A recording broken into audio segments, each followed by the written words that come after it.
Yeah, but it's picking up a ton of noise. That's pretty loud. I was thinking that should have been the...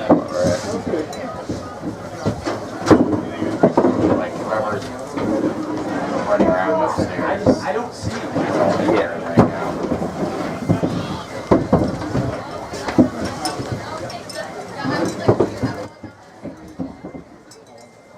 I don't know. I'm gonna see how it sounds when he starts talking. And if it sounds bad, we'll just get rid of it.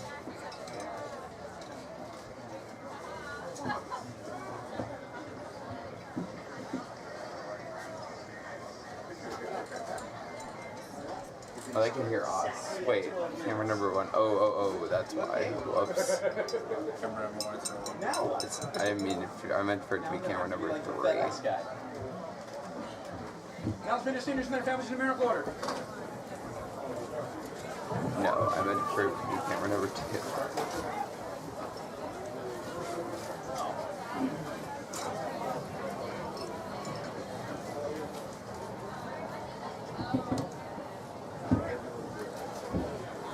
Okay.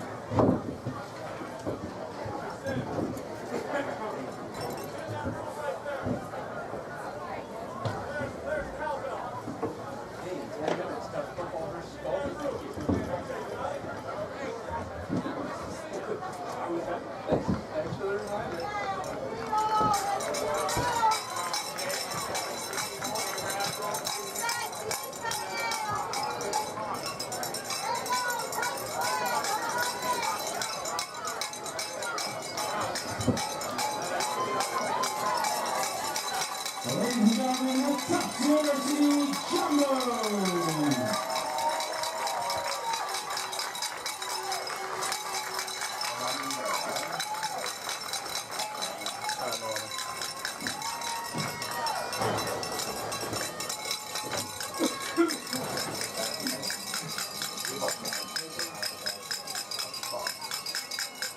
Okay, that sounds cool.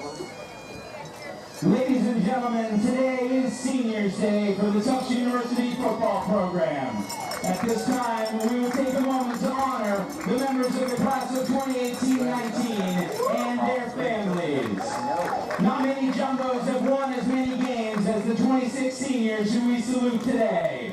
With 2 games remaining in their careers, this senior class has been a part of 23 victories at Tufts.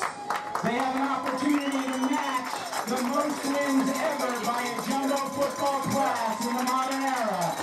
A mark held by the class of 1982 Jumbos, who won 25 games. One of the program's largest senior classes, these Jumbos have been a part of Tufts teams that posted 6-2, 7-1, and 5-4 records during the last 3 years. They are the leaders of this fall's 5-2 team that has helped Tufts earn its 4th consecutive winning season for the first time since 1991.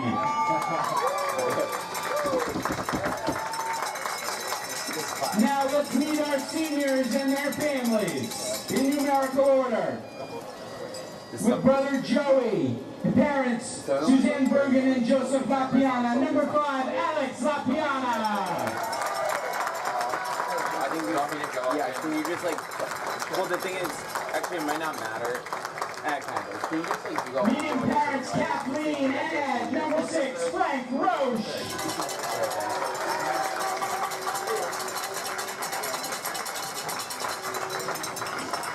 Meeting parents Vanessa and Lawrence and grandparents Lawrence Sr. and Rosetta.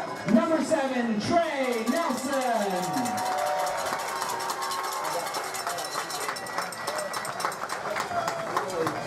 Meeting parents Chichi and Francis. Number 9, Masoma Nuafor. Meeting parents Linda and Michael. Number 11, Dan DeLeon.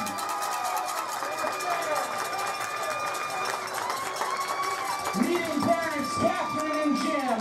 Number 12, Ryan McDonald.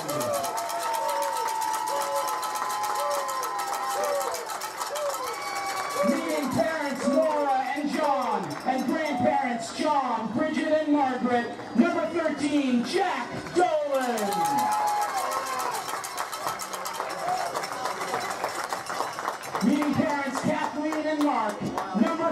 16, Spencer Klaus.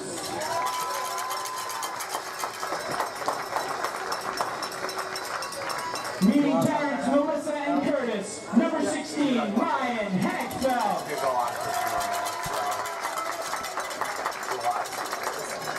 Meeting parents Patty and Jay and siblings Jack and Catherine. Number 26, Tim Preston.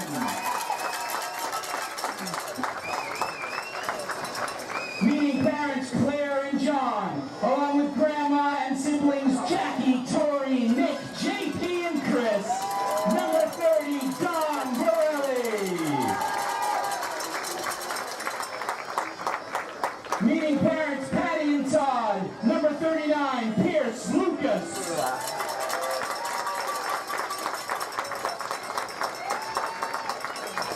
Meeting parents Colleen and Richard. Number 43, Caden Bevilacqua.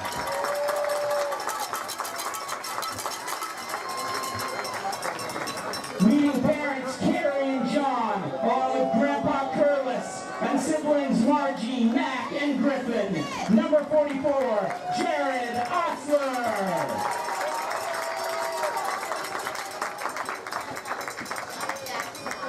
Meeting parent Kathy along with brothers Brian and Joe. Number 48, Tom Delario. Meeting parents Val and Dave along with brothers Joe and Ted. Number 50, Jack Duffy. Meeting parents Christine and Matt. Number 52, Nick Roy. Meeting parents Victoria and Jeffrey. Number 56, Jack Rose.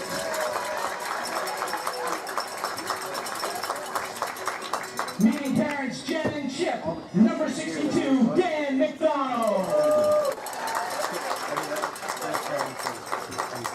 Meeting parents Marianne and David. Number 71, Dan Ewing.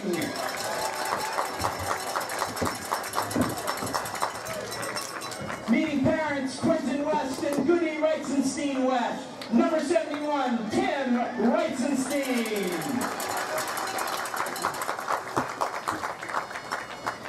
Meeting Mary Thibault along with aunts Martha Lafford and Nancy Talbot. Number 79, Josh Thibault.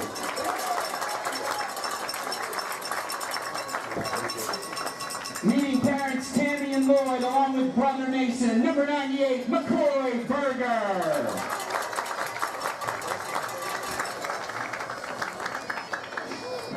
Meeting parents Nondia and Mark Edwards along with sister Kiara. Student assistant coach Marcus Edmonds. Meeting parents Kathy and Bo. Student assistant coach Luke Martin. And meeting parents Maria and Jeffrey. Student assistant coach Miles Halston.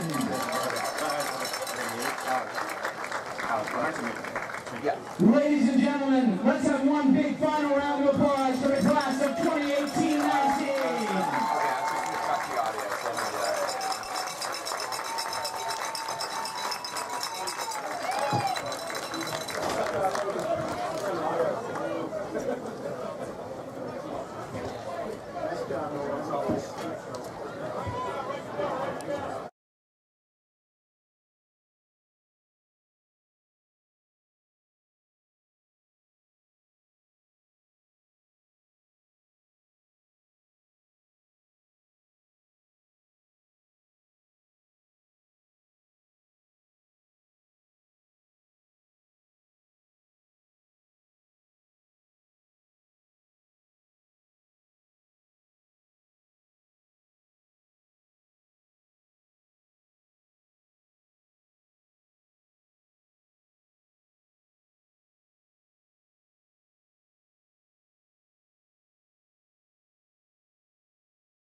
Good afternoon and welcome to Ellis Oval as Tufts takes on Colby football today. I'm Noah Goldstein along with Brad Shuffsel. and we're going to call the game. Yeah, I mean, you just saw the Senior Day celebrations if you tuned in on time. If not, if you're just getting here, welcome to the broadcast. Yeah, it's Senior Day. It's the last home game of this season for the Tufts Jumbos. Should be exciting as they take on the Colby Mules here. Exciting matchup for sure. The Jumbos come in 5-2, coming off a rough loss versus Amherst last week. Colby is 2-5, but coming from a completely different perspective. Their last 2 wins have actually come in the last 2 games, so they'll see if they can keep that momentum up today. Absolutely. They just had a great game against a winless Bates team, but nonetheless, really fantastic performance. So, yeah, they're coming into this game with the momentum. Tufts, they know they're a good football team. They know they're tied for third in the NESCAC right now, in the hunt for second, and maybe even tying first if they win out and Amherst doesn't. Amherst is currently undefeated at the top of the standings there. But, yeah, I mean, Tufts has a better record here. They know they're the favorites. They know they've got to protect their home field right now. So, Colby will come into this game looking to kick into gear and get the upset. Yeah, this Colby team loves to run the football. Their top ball carrier, Jake Schwarn, actually ran 40 times last week en route to victory. Yeah, so we'll see that ground and pound attack today for sure. Yeah, looking at the stats for Jake Schwarn, he is second in the NESCAC in rushing, and that is thanks in large part to a huge game, like you said, over 40 rushes for 226 yards on the ground. It's no secret that Colby likes to run the ball. They're going to depend on that ground game. They have a first-year quarterback in there, although he's been very efficient, leading the NESCAC in completion percentage. Yeah, what Matt Hirsch has done, stepped in as a true freshman, done this year is pretty incredible. He's clearly aided by this run game, but absolutely nothing can be denied. The fact that he has the highest completion percentage in the NESCAC is incredibly impressive. We'll see if they let him take some shots today or they keep going with that rushing attack, especially with a wet field like there is today. Not the most common thing in this conference to see a true freshman starting at quarterback. And you can tell that they lean on the ground game, maybe thanks to some of the kind of the inexperience of their quarterback. But he hasn't shown it. He's had a pretty good season, despite them being 2-5. But yeah, no, the run game is definitely a big part of their offense. That'll be a key for the Colby Mules today to attack that jumbo defensive line. Yeah, different than the Jumbos, though, who like to rush from a bunch of different players. Absolutely. Ryan McDonald's actually the leading rusher, the quarterback. But Colby really leans on Schwarn to rush the football, not as much from other guys. Yeah, I talked to Jay Savetti, the head coach for the Jumbos, about this run game. I'm an NFL fan, so whenever I'm thinking about a running back group, I kind of thinking who's going to be the lead guy, who's going to be the bell cow. Mm-hmm. When I asked him, I said, "Do you see anyone emerging from this running back committee?" He said, "Absolutely not. As long as I'm here, as long as I'm coaching this football team, there's going to be a running back by committee." So, and they have a lot of great rushers. He's absolutely, he has every right to say that because they got Mike Pedrini back there, Don Borelli, Jay Tyler, Andrew Sanders, 4 guys that can really run the ball very efficiently, very well at any time in the game. And whenever someone gets tired, whenever someone's having a bad game, they can just slot another guy in there. So that running back committee is very strong. And especially Ryan McDonald. Absolutely, yeah. Right. Ryan McDonald, the quarterback, their lead rusher. He's a senior. So you just saw him in the Senior Day ceremony. But, he's their leading passer, obviously, as the starting quarterback. He's a fantastic passer. He's second in the NESCAC in passing yards per game, and he's also the leading rusher for the Jumbos. He's very versatile. That's going to be important today. Pause for the national anthem.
Before the national anthem, the Jumbos won the toss and they elected to receive. They're going to look to jump out to an early start here.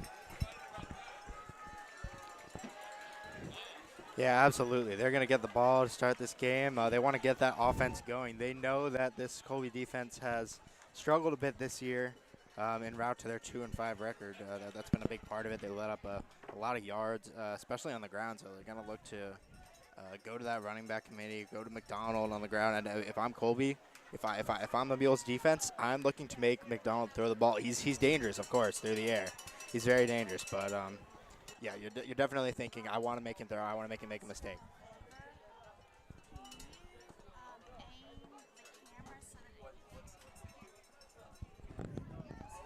Kickoff getting ready here. O.J. Armstrong, the deep man, back in the middle.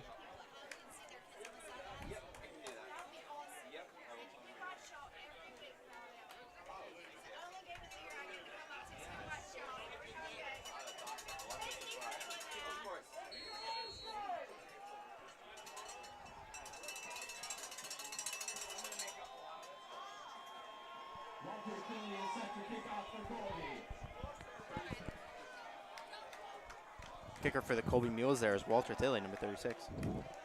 And here we go. Tilley boots it off. That'll be received in the end zone and returned up the middle. Tackled on his own 8. And some poor special teams there for the Jumbos, if I'm being honest. They had 2 men there ready to receive the ball. A little miscommunication. They both went for it. Neither one was really ready to run it back, and they get stuffed right around their own 15-yard line. Little confusion there between Robert Jones and O.J. Armstrong. Absolutely. But the Jumbos will take it here at the 8. Here comes Ryan McDonald in the Tufts offense. We talked about his versatility. He can run, he can pass. Let's see what this Colby defense does to contain him. McDonald's in the shotgun. Takes a snap, looks out wide. Don Borelli catches it, but is met right away by this Colby defense for a gain of maybe 1. You see the seniors on the field here. It is senior day. Ryan McDonald, of course, we talked about him. Don Borelli is a senior running back. He's been a big part of this running back group for his entire 4 years here, and he's gotten to go out on the field first. Yeah, McDonald lines up in shotgun here with Borelli to his left this time. Borelli takes the give, goes to his right, breaks 1 tackle, and up to about the 16-yard line with a nice gain of about 6 yards. And again, you're seeing the seniors on display here. There's a few players in their final home game on that offensive line, as well as the running back, quarterback, a few of the receivers. I talk about Jack Dolan, Dan De Leon, a couple key receivers for the Jumbos. They're also seniors, so we'll get to see them, have their day today. Here's 3rd and 3 for the Jumbos on their own 16-yard line. Donald's going to run it. He tucks across the 25-yard line for a Jumbo first down.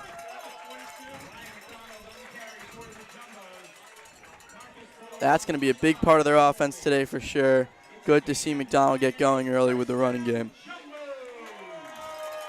Yeah, they're definitely looking at the short game here, just trying to run the ball up the middle and check down right Don Borelli on the side. So this is across the formation, taken by number 13 for the Jumbos. That is receiver Jack Dolan, and he takes it on the end around for about a 5-yard gain. Actually, I'm sorry, that's only like a 3-yard gain. The Jumbo's up to the 28-yard line. Yeah, it looked like he might have gotten a little more, but it's hard to see the tough spot. It's hard to see the other sideline from here. All right, McDonald's right up to the line again in shotgun. He likes that shotgun formation. Let's see what he does with it here.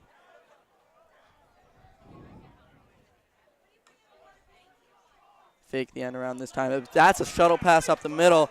Caught about up to the 34-yard line. They're going to be 1 yard short. And that's Dolan again. So consecutive rushes for Jack Dolan. I don't know if the shuttle pass is counted as a rush. Yeah, no, that's a reception there. Okay. But a nice play up the middle. Brings the Jumbos into 3rd and 1 on their own 34. They're playing some small ball here. I mean, that's something you see a lot in the NESCAC. Quarterbacks don't usually attempt to Here's the rush up the middle. That's going to be a first down for Don Borelli and the Jumbos. out to the 36-yard line. Like I was saying, in the NESCAC, you don't see a lot of quarterbacks really airing it out, chucking it down the field. I mean, it's tough to do so, but you see Ryan McDonald coming off the field here. Yeah, let's see. They may be going with some Wildcat here with Borelli. That's what it looks like. So Borelli is in the Wildcat with Pedrini to his left. Looks like they just brought Dylan Daisy out onto the field for an extra blocker. So, yeah, you'll expect to see a running play here. Yeah, or maybe some trickery, let's say. Yeah, we will see. Don Borelli can't throw the ball. And Borelli takes it himself for a gain of about 2 out to the Jumbo 38. About what we expected there, trying to play power football. McDonald's back out on the field with Borelli, his back. Keeping Don Borelli in here, I guess, it's senior day. They want to let him have his drive. But, yeah, he hasn't picked up a lot of yards, but they've all been effective, been a key part. Oh, McDonald on a read option gone bad is taken down for a loss, back for a Jumbo 3rd and 10. Yeah, no good options there on that read option play. It looks like the Mules might have seen that coming. They might have expected him to either make the handoff or keep it himself. But with McDonald, you can't just, assume that he's going to throw the ball or assume that he's going to give it off because, he's a threat in the run game as well. So they accounted for it. Great play by the Colby defense there. Let's see. Big passing situation here for the Jumbos on 3rd and 10. McDonald takes the snap. He's going to run it.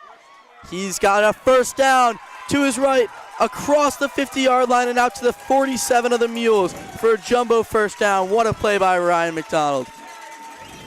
Don Vivian, senior defensive back for Colby, making that tackle, but it's too late. He got that first down. We keep talking about it. We'll talk about it even more as long as he keeps running the ball. He's going to be showing off that versatility. Yeah, it looks like McDonald was stopped there after 5, but he just kept fighting. Right back up to the line are the Jumbos. McDonald looking to pass. Now he's rolling to his left.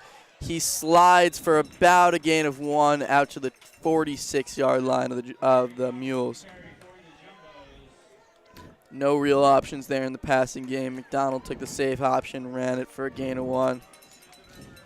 Yeah, it looks like a little less than a yard. They spotted about where you said it, right before the 46.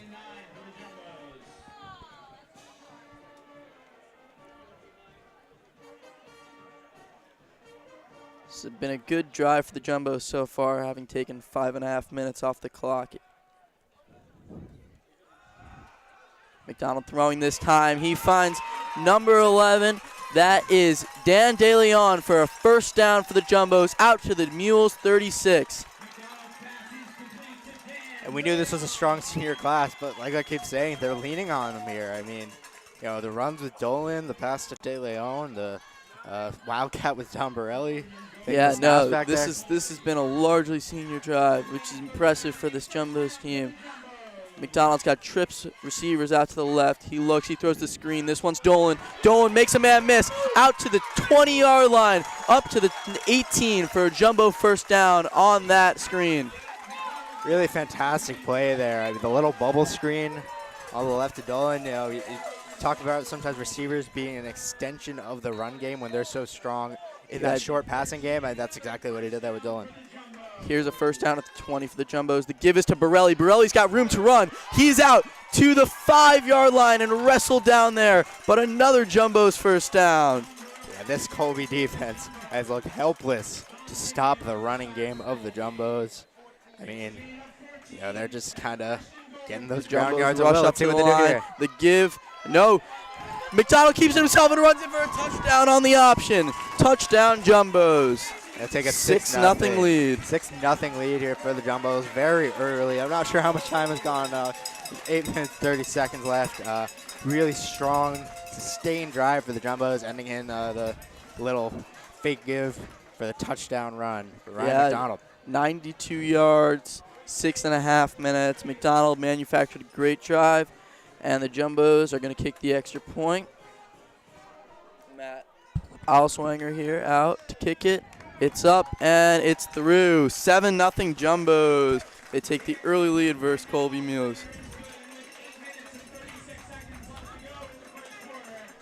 And that's exactly why the Tufts Jumbos elected to receive the ball when they won that coin toss. They knew that they could attack this Colby defense early and get points on the board, that the momentum would be on their side. It went exactly according to plan. Yeah, you saw also the Jumbos setting up that touchdown play the whole drive. We're running the ball a lot out of the shotgun formation with the gives to Borelli. And on that last play, McDonald kept it for himself, wide open lane for the touchdown. They had the Mules at a loss there towards the end of that drive. We'll see if they can get themselves together for the next one on the defensive end. Al Swinger's going to kick this one off from his 40. Boot received at the goal line for Colby. He brings it out. Oh, to the 30. He's got room. 35-yard line. That's a solid return by number 1, Jabri Woods. Yeah, you look at Woods just getting around there, avoiding the tackles. I mean, yeah, he got all the way out to right around the 40-yard line, somewhere in that area. It's a really strong return there. So the Mules will start this drive at their own 37-yard line. Pretty good field position. We'll see what they can do on offense here. And Matt Hirsch leads him out. He's going to take this snap from the shotgun with Jake Schwarn to his left. Takes the snap, looking to throw here. Throws complete for about a 3-yard gain to his receiver, number 8, Ethan Smith. Let's talk a bit about this Jumbo's defense. I mean, they've had a fantastic year. Greg Holt, the junior linebacker, has been the leader of that unit, leading them in tackles. Alex Lapiana has also been very strong out of the secondary. And this was a concern I had for this Tufts team, that their defense was going to struggle after losing a lot of talent this last offseason, but they've been fantastic. Another snap. This one's going to be a give to Schwarn. Schwarn is met at the line, maybe a gain of 1 out to the 40-yard line. Great job of that Jumbo's defensive line closing in there.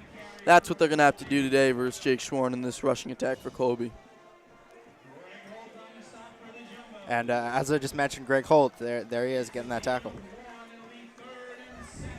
He's really stepped up and become a leader on this defense. Like I said, they graduated a lot of key pieces in the last offseason. You might not remember any of these names. This is your first year here, but Doug Harrison, Micah Addix, 2 huge pieces on that defensive line.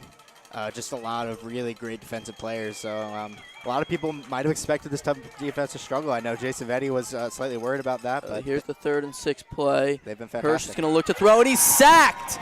Sacked by Jumbo, number 55. That is Steven Timmons on the sack. Steve Timmons there, another linebacker, just fantastic rush, you know. Great pressure there. He brought him down by the legs. Big Jumbo sack, and they're going to force the Mules to punt here. Nothing the Mules could do to stop that Jumbo defense. Right there, they just, the blockers look helpless, and Timmons had his way with the quarterback there, bringing the freshman down. Dolan back to receive the punt. Fair catch it. There's a flag down, though. The punter went down. We'll see if there's any roughing the kicker here or running into. This was a 4th and 16, so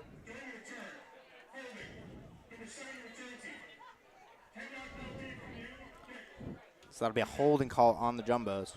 So that'll be enforced on the spot of the fair catch. Yeah, that's going to set them back to about their 21, I believe. So that's where the Jumbos will start their second drive. See if they can be as productive as their first. Not much time off the field for this Mules defense. 2 minutes. We'll see if they had enough time to regroup. Pedrini out there is the back to start this drive with Mike Borelli on the sidelines. Or Don Borelli on the sidelines, excuse me. Yeah, Pedrini, the second leading rusher behind the quarterback, Ryan McDonald. So, you know, you expect to see a good bit of him today. Let's see how much action he gets on this drive. Here's the give to Pedrini. He's got running room out to his right. He cuts back and runs about to the 30-yard line. He's going to be 1 yard short on a 9-yard gain, 1 yard short of the first down. Nice run again. You're seeing a lot of those cross formation runs for the Jumbos, and they're working very effectively. Absolutely. So here's 2nd and 1. The Jumbos right up to the line. Snap taken by McDonald. The give again is to Pedrini. Pedrini gets a first and slips, but not until after he gets that first down. He's out to about the 32 of the Jumbos. And upon first inspection, you might think, oh, how didn't they see that one coming? They just brought their running back on the field. He just ran for a 9-yard gain. I mean, I wouldn't give it to him again, but, then again, you remember you have to account for Ryan McDonald and his legs in the run game. Yeah, McDonald's up to the line again, takes a snap. That's going to be a false start on the Jumbos line. Looks like they jumped a little early there. So that will set them back 5 yards. Good call there, Noah. Wasn't sure that was going to be on, but you saw it. Good observation. All right, so the Jumbos will have 1st and 15 here at their own 26-yard line, 27 about. We'll see if they look to go to Donald the air takes here. a snap. He's going to throw. He finds his back. Pedrini fights to about the 31. So it will be a 2nd and 11 here on that gain of 4. And so a rough situation there after that false start. McDonald forced to go to the check down just to get back to the line of scrimmage. McDonald did a great job there finding his man. He had a free rusher for Colby coming right at him.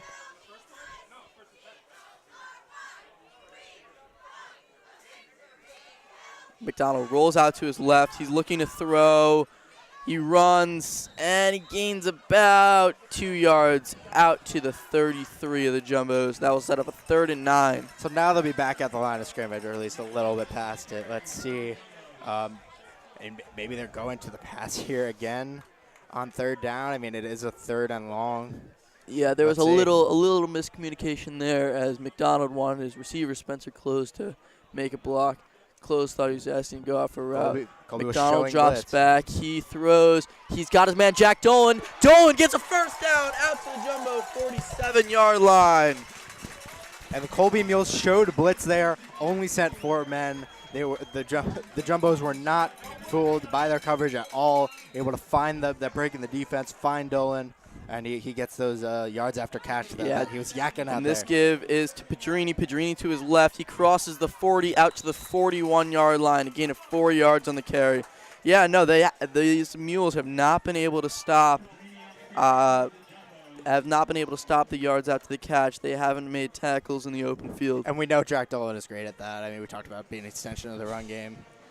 He's got those legs. He's speedy, can avoid tackles. Right back up to the line for the skill when you're a Jumbos. receiver. McDonald's going to fake the give. He's going to go out to his left. Throw to Close. Close picks up. He's being pushed, and he picks up a solid gain of 2 there. So the Jumbos will be out. That actually was about up to the line of scrimmage. The Jumbos will be out to the 48-yard line of the Mules to take this 3rd and 5 snap. All right, this is a passing situation here for McDonald, but we have seen the Jumbos rush it on these downs before, so let's see what they go to here. Snap, he's looking at Pedrini. Pedrini's wide open. He catches it, runs for the first down and more, out to the 30 to the 25 of the Colby Mules. Great recognition by McDonald, finding Pedrini out of the backfield. Great job by Pedrini, making yards after contact. I feel like when we talk about something, it just happens again. And we were talking about the yards after catch. And Mike Pedrini just showed us, why that's so important in this Jumbo offense. That was just a really strong run after that catch. Getting some. It looks like it might have been a timeout here. Yeah, timeout for Colby. They're just trying to do anything here to stop this Jumbo's offense. They've been unable to before. The Jumbos have converted every 3rd down. They're moving the ball at will right now. McDonald is finding his men often.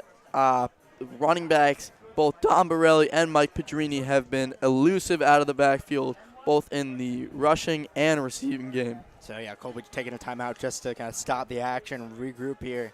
Try to game plan on defense. If I'm head coach Jack Cosgrove for the Mules, I'm I'm doing that too. I mean, I think that was a really good place to call a timeout after the check down, getting the first down there. So, yeah, I mean, they've got to do something to stop these jumbo receivers coming out of the backfield here. So when the Jumbos come back out here, they'll have a 1st and 10 at the Colby Mules 25-yard line. We'll see what they go to here. Pedrini's back out there as the back.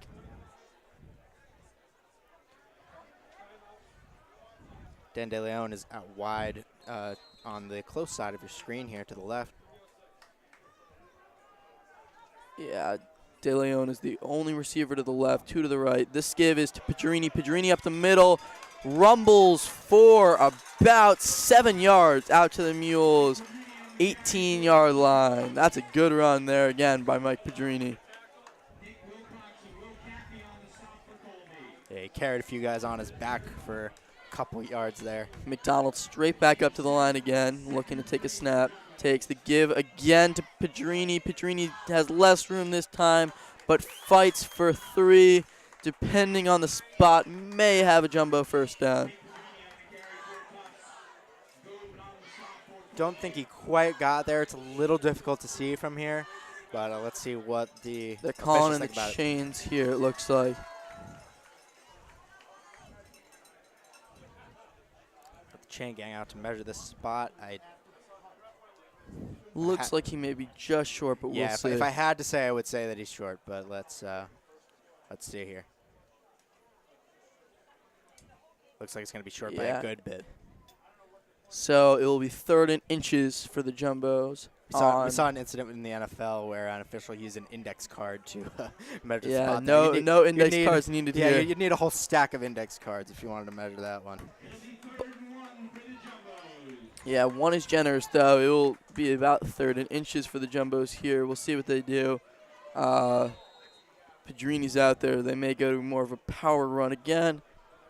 But they are taking another snap out of the shotgun, which we've seen them do very often today. McDonald to give to Pedrini. Pedrini up the middle. He's got it easily and more. He'll get out to about the 12 or 13 of the Mules. Pick up a jumbo first down on that 3rd and 1. Yeah, and head coach Jay Savetti is not getting cute on 3rd and short. Yeah. I mean, he's not going to, take a shot to the end zone, try to catch him by surprise. He's just running the ball up the middle. Here's McDonald with 2 receivers out to his right and a tight end. The give to he's going to keep it himself and runs to about the 10-yard line for a gain of about 3. Yeah, no, the Jumbos are setting up these read options with the runs across the formation. I think it's only a matter of time until McDonald breaks one of these for a big gain for the Jumbos. Absolutely. He always does. Very strong runner, quarterback position. All right, so McDonald will take the snap out of the shotgun again. 2 receivers to his left this time. He's looking, evades the rush, finds a man over the middle for a jumbo touchdown. That's Winton Blunt. Winton Blunt with a heck of a catch there, holding on despite the large hit. And a great throw by McDonald, accepting that he was going to get hit, making the throw anyways. Winton Blunt holds in the end zone for a jumbo touchdown. Blunt, the junior from Fairhope, Alabama, getting the touchdown there. It's a really nice catch. He just kind of got past the defender. Got his hands on the ball and throw right on the money for McDonald. Yeah, that was a great play for the Jumbos. Winton Blunt listed as a fullback by the team, showing a little bit of tight end skills there. Great catch through contact. It's true. I believe he was listed as a tight end last year, but a fullback now, and but he's got those hands. He's going to use his big 6'1" frame to make that catch. Nevertheless, puts the Jumbos up 14-0 after the extra point by Alswanger, and they'll see if they can get the ball back again. Jumbos take a 14-0 lead after the extra point. Really strong start here. Like we said, they just wanted to get the momentum, score early and often, and it's worked so far in the first quarter here. So Alswanger will be back to kick again, the sophomore.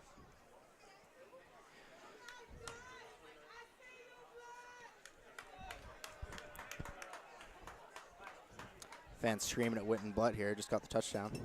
Outswinger boots it. That's going to be received in the end zone, and a knee will be taken by Woods that time.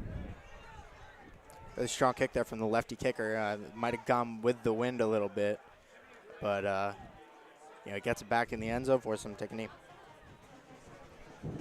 Yeah, both jumbo drives we've seen long, sustained drives.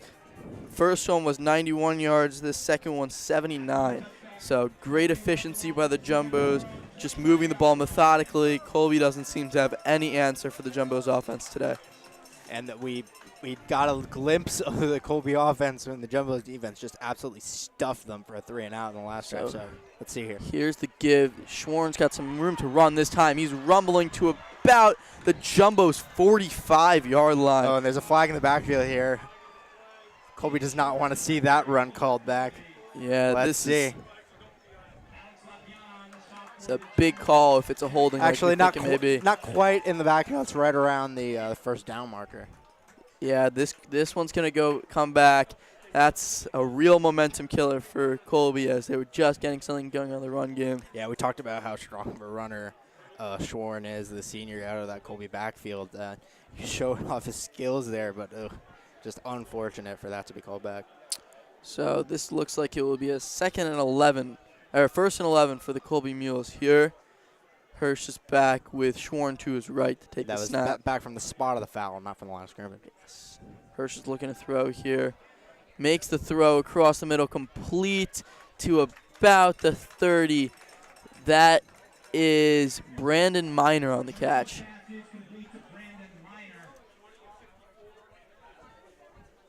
Miner made a strong catch there across the middle on that slant pattern.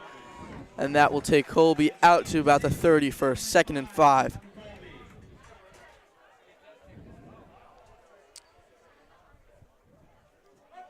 So Hirsch looking strong in the passing game. This give is to Schwarn. Schwarn finds a little bit of room. He's pushing and will get out to about the Jumbo 30, the Colby 34, but there is a flag on the play.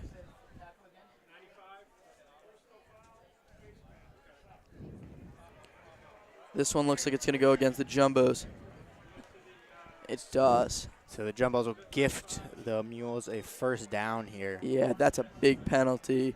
15-yard penalty on the Jumbos. I believe that was a face mask called. So now after all that fuss, over no, it wasn't necessarily a fuss. All that movement after the big run from Schwarn that got called back, they're right about back to that spot. And the first quarter will end here.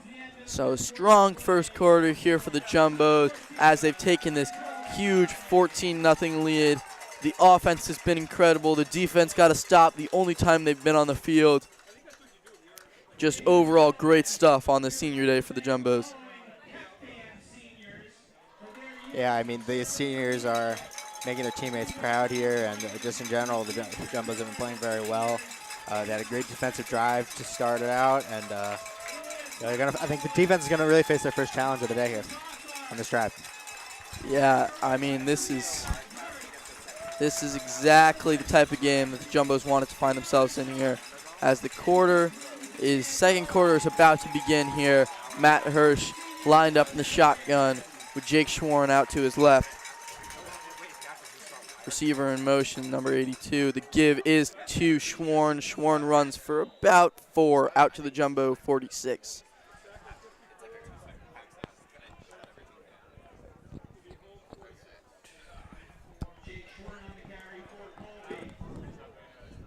What's on?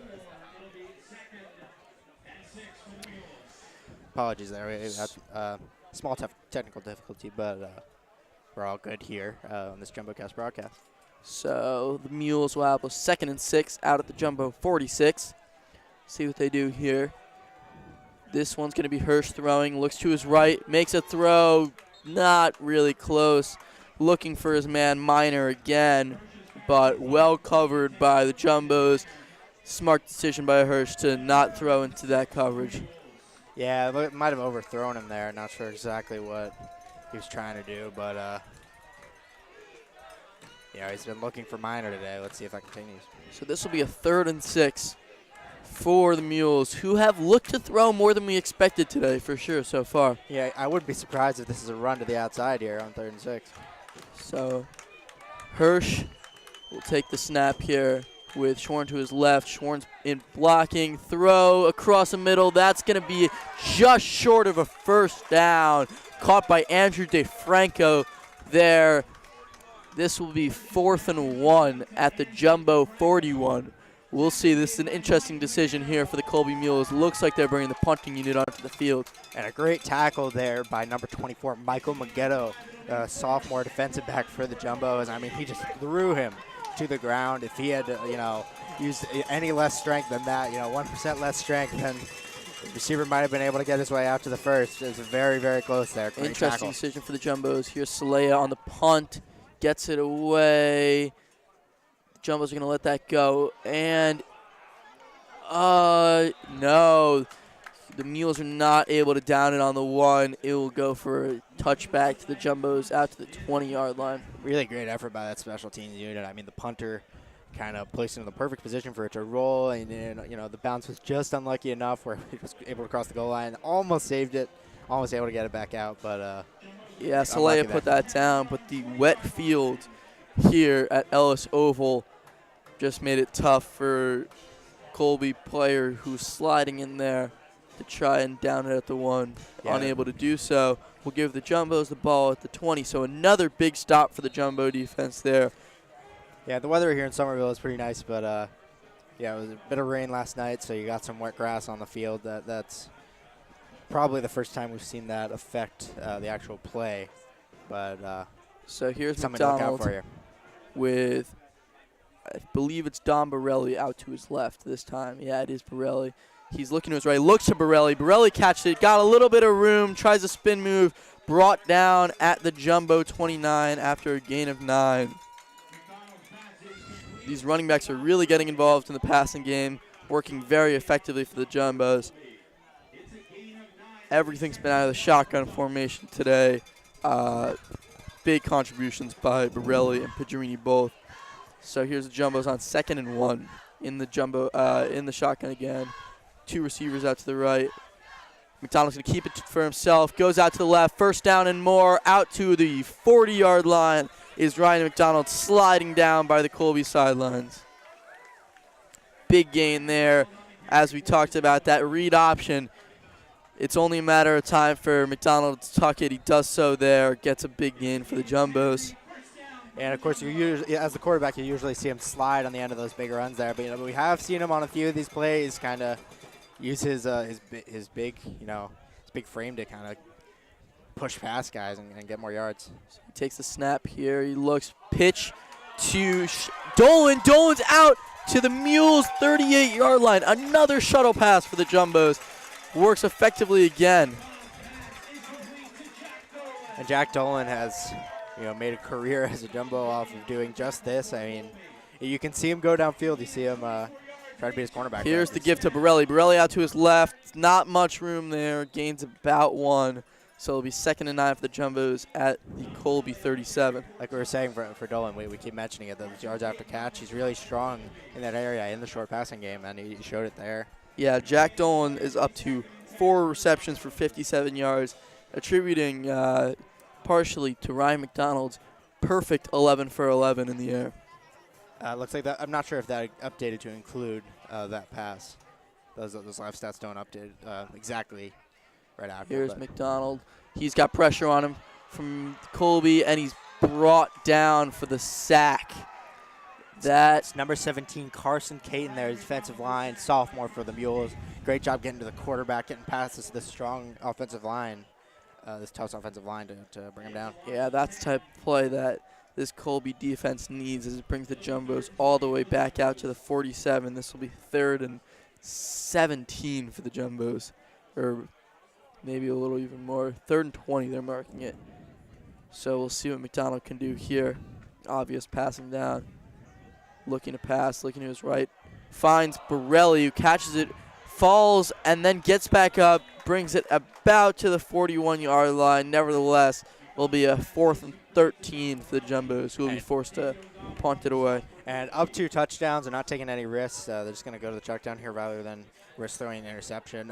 And we just talked about the wet field due to the rain last night affecting the play, and it definitely happened there. Borelli slipped and not able to get any more yards after that, really.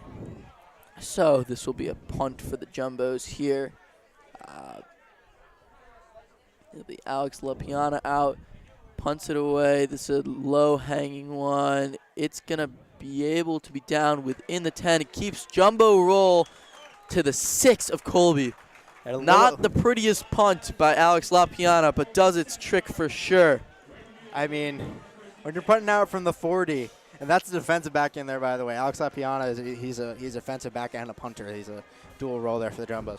But, when you're punting out from the 40, that's about what you want. I mean, it doesn't look pretty, you're right. It's not those high-arcing punts that you're used to seeing in football, but that did the job. If you can get that inside the 10, just kind of arcing it like a line drive over the defense. So Matt Hirsch and the Mules will start within their own 10-yard line. This give is to Schwarn. Really can't find much against this Tufts defensive line. That's about a gain of 1. I mean, don't think they didn't look at Schwarn's game film from last week and that 226 rushing yard performance that he had against Bates. The Jumbo's defense, at least their defensive line, has really just been ready for this Colby rushing attack. Yeah, good adjustment by this Jumbo's coaching staff for sure. Forcing Matt Hirsch to throw the ball.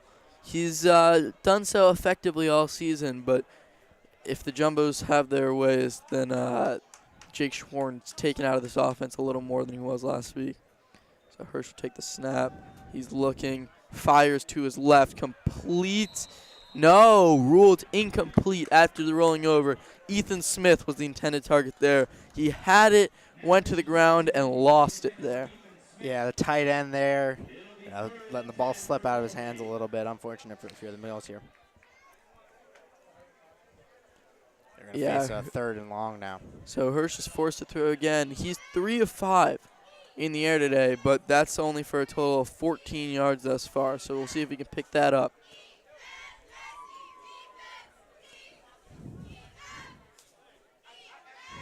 Takes the snap in the shotgun. This is a give to Schwarn, who fights but can only make it out to the 9-yard line.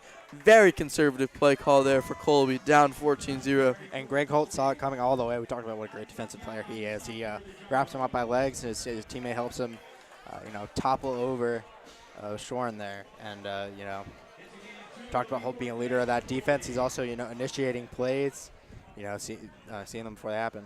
So another punt for Salea. This is a good one. He's going to punt it all the way to received by Dolan at the Jumbo 35. Dolan will bring it for about 11 yards to the 46. What a bomb by Moises Salea, punting from his own end zone. And did Dolan underestimate that punter's leg? I mean, he was about 10, 15 yards in front of where he caught that punt. He had to, kind of trail back like an outfielder there. Yeah. Heck of a punt there. That really switches the field. But the Jumbos will still have great field position out at their own 46 to start this drive. Yeah, you got to think the Jumbos were expecting to have it in Colby territory to start this possession, but they'll be just outside here, 46. McDonald will be in the shotgun. Pedrini to his right this time. He rolls to his left, fires incomplete. Broken play there. Ryan McDonald saw that, threw it at the feet of his lineman. That's actually his first incompletion of the day. Nevertheless, an incredible game for him so far. Absolutely. I mean,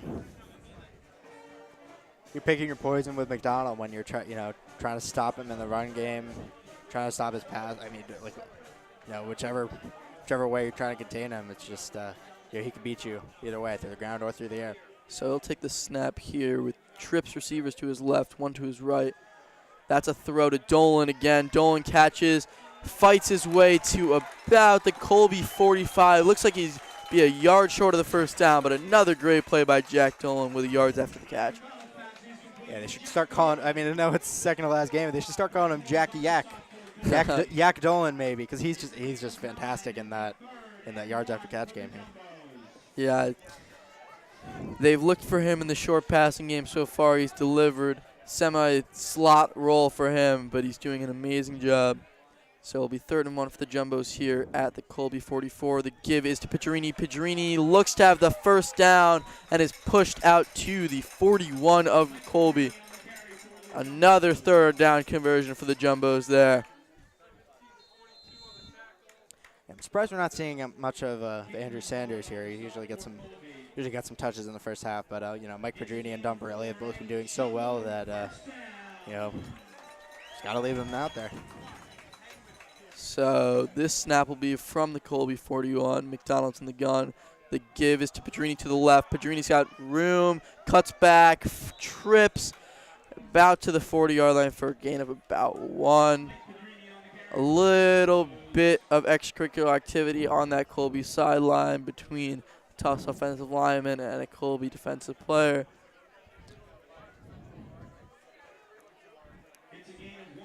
Yeah, officials doing a good job of stepping in there and just making sure there's no funny business on the sideline. So this play will be a 2nd and 9 from the Colby 40. McDonald in the gun again, 2 receivers to his left. This give is to Pedrini. Pedrini up the middle's got room and gains about 5. This will take him down to 36-35 of Colby. Will set up a 3rd and 4 for the Jumbos. Good run again by Pedrini in the trenches. 3rd and 5, they mark it. So passing down here for McDonald. We'll see what he does. This way this Jumbo's run game has been working. I don't know. Trips to his right, I don't one know to if his it's left. a guaranteed pass, but let's see. He's looking at Pedrini. Pedrini catches it. 1st down, Jumbos, and more. He breaks the tackle out to the 20-yard line of Colby. That's another Jumbo's 3rd down conversion. Another big play by Mike Pedrini. He looks like he was stopped there after about 3 to 4 yards, broke a tackle, kept going, got the Jumbos in the red zone. He's been going to the check down a lot. If you're that Colby defense, you got to account for that now. And that will be a flag. Looks like it may be a false start of the Jumbos. Yeah, number 79 there for the Jumbos on the false start. That will push them back to the 25. Will be another 1st and 15. That's Josh Thibault, the senior offensive lineman for the Jumbos, getting that false start call.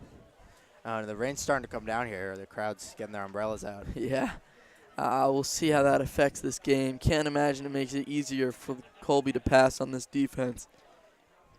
We're nice and comfortable. So here's the snap. McDonald's looking deep. He throws incomplete, intended for De Leon, but 2 flags down. We'll see. This looks like it could be a pass interference there. I don't know about that one here. Yeah, Referees seem to think, yep, pass interference on the defense. I don't necessarily agree with that. That'll be a 1st down for the Jumbos. They're gonna call that one on number 2, Ashner Inman. Yeah, that's a tough call there for Colby. Very debatable pass interference there, but the Jumbos will take it, and they'll go down to the 10-yard line of Colby for a 1st down.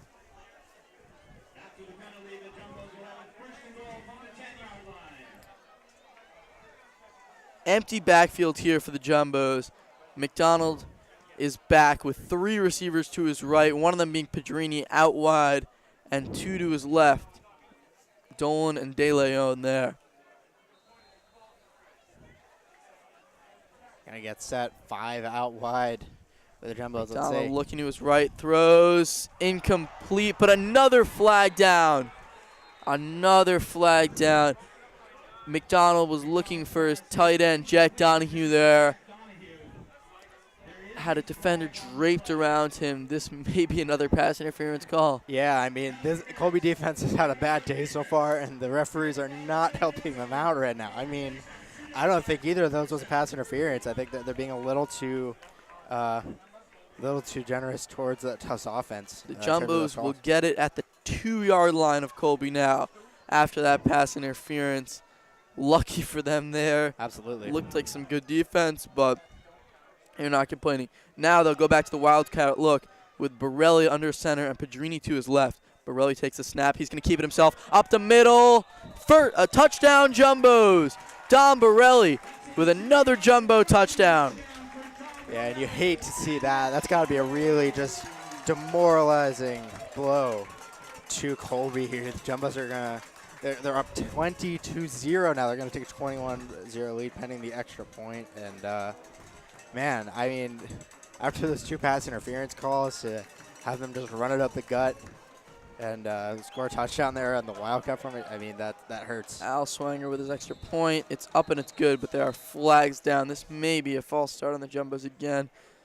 Just another incredible drive by the Jumbos. This one's shorter than the other 2. And despite being up 54 despite yards. being up 20-0, not something you want. Oh, an offside on the defense here. Ooh. Penalties are absolutely just raining down with the rain here on the Colby Mules side. The flag was before the kick, so they'll re-kick here from the 1 this time. Al Swanger trying making this on 21-0 game.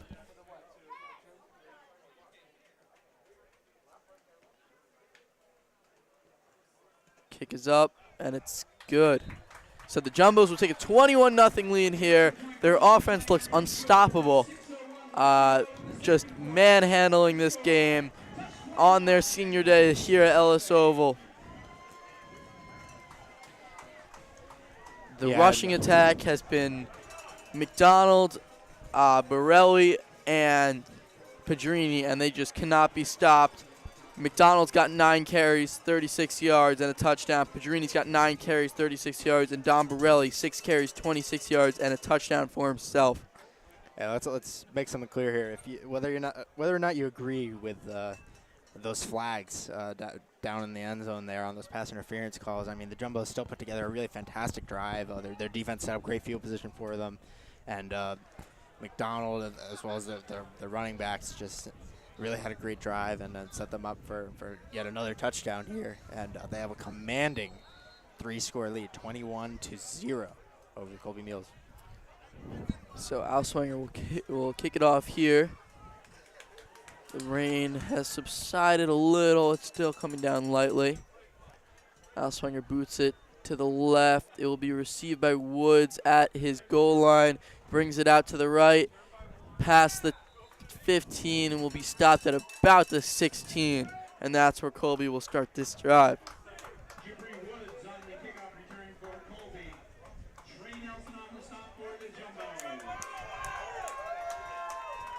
So this Jumbo's defense has been solid as can be today. Great stuff from them again.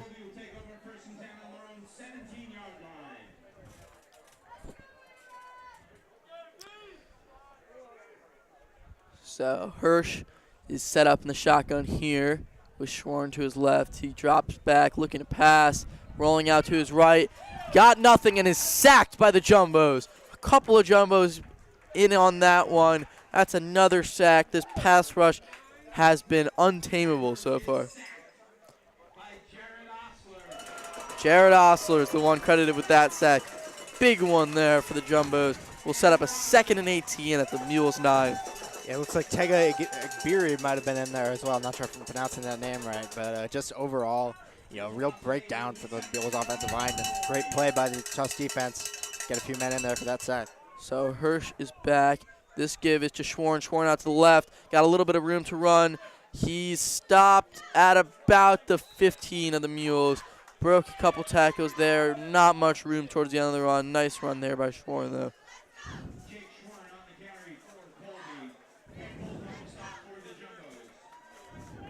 Yeah, Schwarn, he'll be up to 7 carries now. Not the emphasis he had in the last game. He's been effective as he could be, but this Jumbo's defensive line has been phenomenal so far. Yeah, I mean, you talk about game script sometimes. I mean, the game script for the Mules here has been, we got to make plays. So happen. Hirsch will drop back. He's getting pressured again. Rolls out to his left. Fires as he's hit. And incomplete. Wow, did Matt Hirsch take a shot there. Like we were saying, they're going back to the pass here. They're down 3 scores. I mean, that's really all you can do. Running the ball up the gut isn't going to be as effective when you're down by that much. You got to put points on the board. Yeah, Nwafor was in there on the hit on the quarterback. Got a good piece of him. Will force Colby to punt again.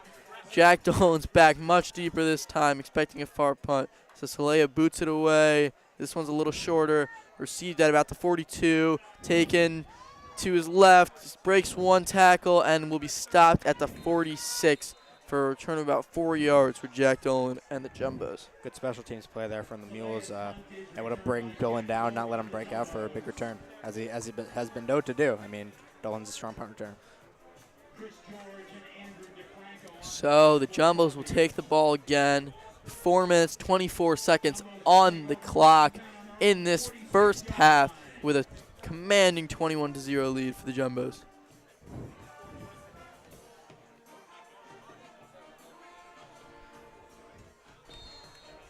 As they've rotated backs, I believe it's Borelli out there now. The give is to Borelli up the middle, breaks one tackle, and then is brought down for about a gain of 3 out to the 49 of the Jumbos. See what the Jumbos do here. I mean, they're running the 4-minute offense with about 4 minutes left to go in this second quarter, rather. We'll see if they stick with the run, try to just kind of wind some clock out, get to halftime. So McDonald's in shotgun again. One receiver out to his right, 3 to the left. Takes the snap, looking pressured, finds Borelli. Borelli's got room to run. First down and more. He hurdles. A hurdle by Don Borelli will get the Jumbos down to about the 33 of Colby. Look at that. Hyper athletic play from Don Borelli, hurdling over the defender. Man, if that's not one of the most impressive plays I've seen out of him, that was, wow, fantastic. Great play by Don Borelli there. Been a threat in the rushing and receiving game so far for the Jumbos. Colby has no answer for him. He will take the carry here. Borelli carries a man out to the 27 of Colby. Another good rush by John Borelli. I mean, these Tufts running backs have just been feasting in the run game, in the pass game, catching balls out of the backfield, and the Colby Mules have had no answer for them. Don Borelli, Mike Pedrini have both had fantastic performances here in this first half. So the Jumbos will have 2nd and 4 at the Colby 27 here. Sun's coming out here. Looks like the rain has momentarily subsided. Fake to Pedrini, pass over the middle, bobbled and caught by Jack Dolan inside the red zone. Dolan is down though at about the Colby 10. He looks like he's in pain. Hopefully he's all right. Made a great play there, and you'd hate to see an injury happen at this point in the game, this point in the season for the Jumbos.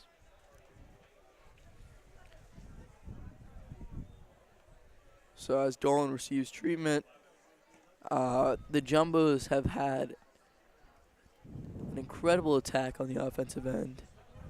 Really no answer for Colby in the rushing or the passing game. A lot of these play action fakes are setting up big plays like that one to Jack Dolan. Absolutely, and Dolan's been a huge part of their offense today. He's been a huge part of this team for 4 years. Hope he's okay as he's down there. It looks like he's able to get up and walk. Holding that left arm a little gingerly. A bit of help from his trainers, but looks like his lower half is okay as he hurt his arm. So he'll come off here.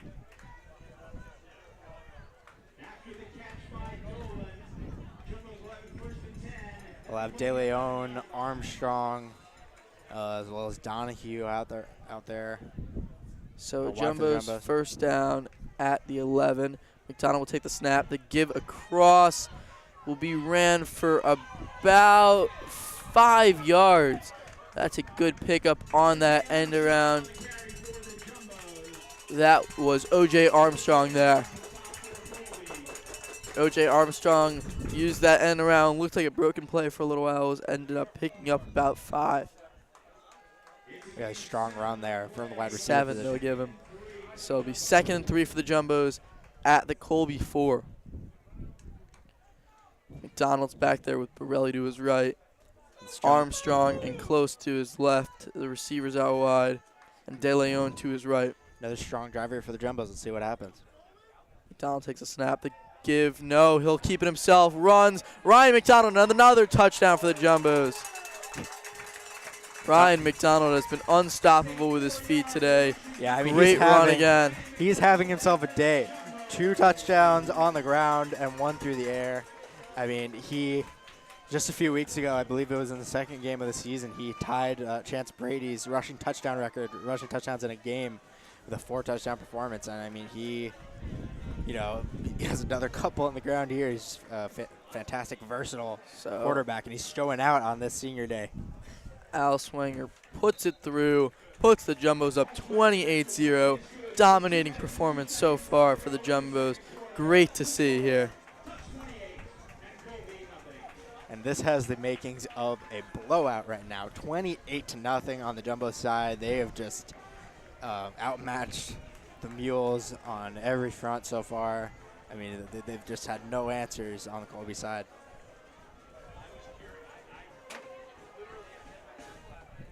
Yeah, Ryan McDonald is 16 for 17 in the air for 183 yards and a touchdown, 10 rushes for 40 yards and 2 touchdowns there. Truly unstoppable stuff from him, showing what he's done over his Jumbo career today, especially. Just 2 minutes left in the half here, and let's see what the Colby Mules can do here with the 2-minute drill. Al Swanger will boot it away again from his own 40. End over end kick. That's one short. It's going to, the Jumbos may have this one. Scrum for the ball at the Colby 25. We'll see who picked it up. The indication on the field right now seems to be that Colby received the ball, although some Jumbo players are saying they have it. Jumbos are saying they have it. And the refs do too. Jumbo ball on an onside kick of bizarre proportions for the Jumbos, and they'll get the ball back with 2 minutes left at the Colby 25. I mean, I don't think the Colby Mules really expected the ball to be that short, and when it was, just, really heads up. Special teams play there from the Jumbos, and just blow after blow here to the Mules. I mean, and the Jumbos get the ball back just outside of the red zone here, right around their 25 to start this possession. So Pedrini will be the back to start this drive. 2 receivers out to McDonald's right, 2 to the left. Take the snap and the shotgun again. O.J. Armstrong in motion. The give will be to Armstrong. Armstrong with the end around, gains about 1 and then is brought down. Jumbos have looked to those end arounds a couple times today. Armstrong's been big in the return game for the Jumbos this season. Hasn't gotten as much in the air. Maybe he'll become a bigger factor with Jack Dolan on the sidelines. He's certainly an explosive player, as we've seen in his kick returns. Armstrong goes in motion again. Fake the give to him. The give is to Pedrini. No! McDonald holds it himself. He makes a man miss and is brought down at the 21. They're not going to call that late hit on Colby, although it was semi-close. This will be a 3rd and 6 at the Colby 21 for the Jumbos after that 3-yard pickup by Ryan McDonald. It's a gain of 3. It'll be 3rd and 6 for Tufts. Pedrini's still on the field here. We'll see what Tufts can do. You got to think they're looking for a check down, kind of run after catch pass here. Throw across the middle, incomplete. Oh, but there's a flag down. There is a flag down. That throw is intended for Donahue. There is a flag on the play. So we'll see what this is here. McDonald was looking for Donahue. There was a flag in the defensive backfield, so this one may go for a Jumbo first down. And The refs are talking it over. A lot of defensive penalties on Colby's side, more than usual. For sure. Not sure why the refs are so, flag happy with them today.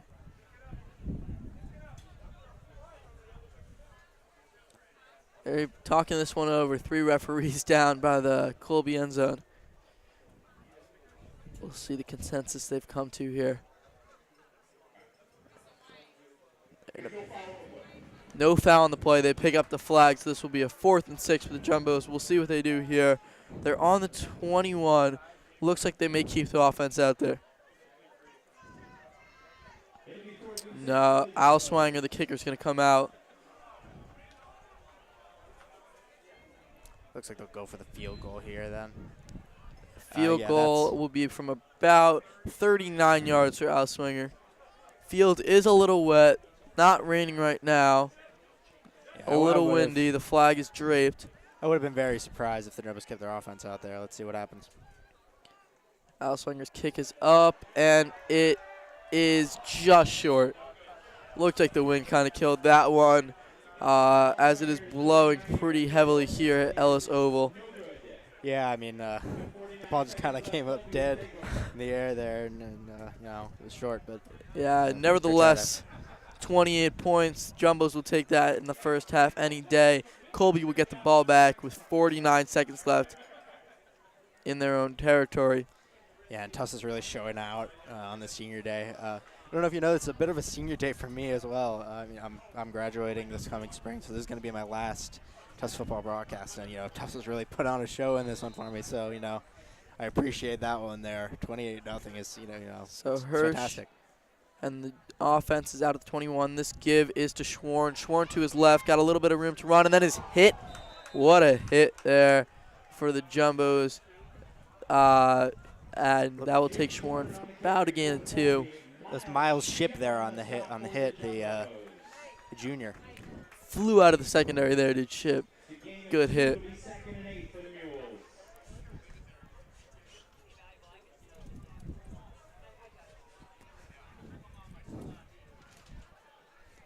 See if the Mules take some deep shots here. Looks So like they might just 43 want to run the seconds clock here. out. Hirsch is going to throw this time, looking. That pass is tipped and intercepted by the Jumbos. That was Nuafor.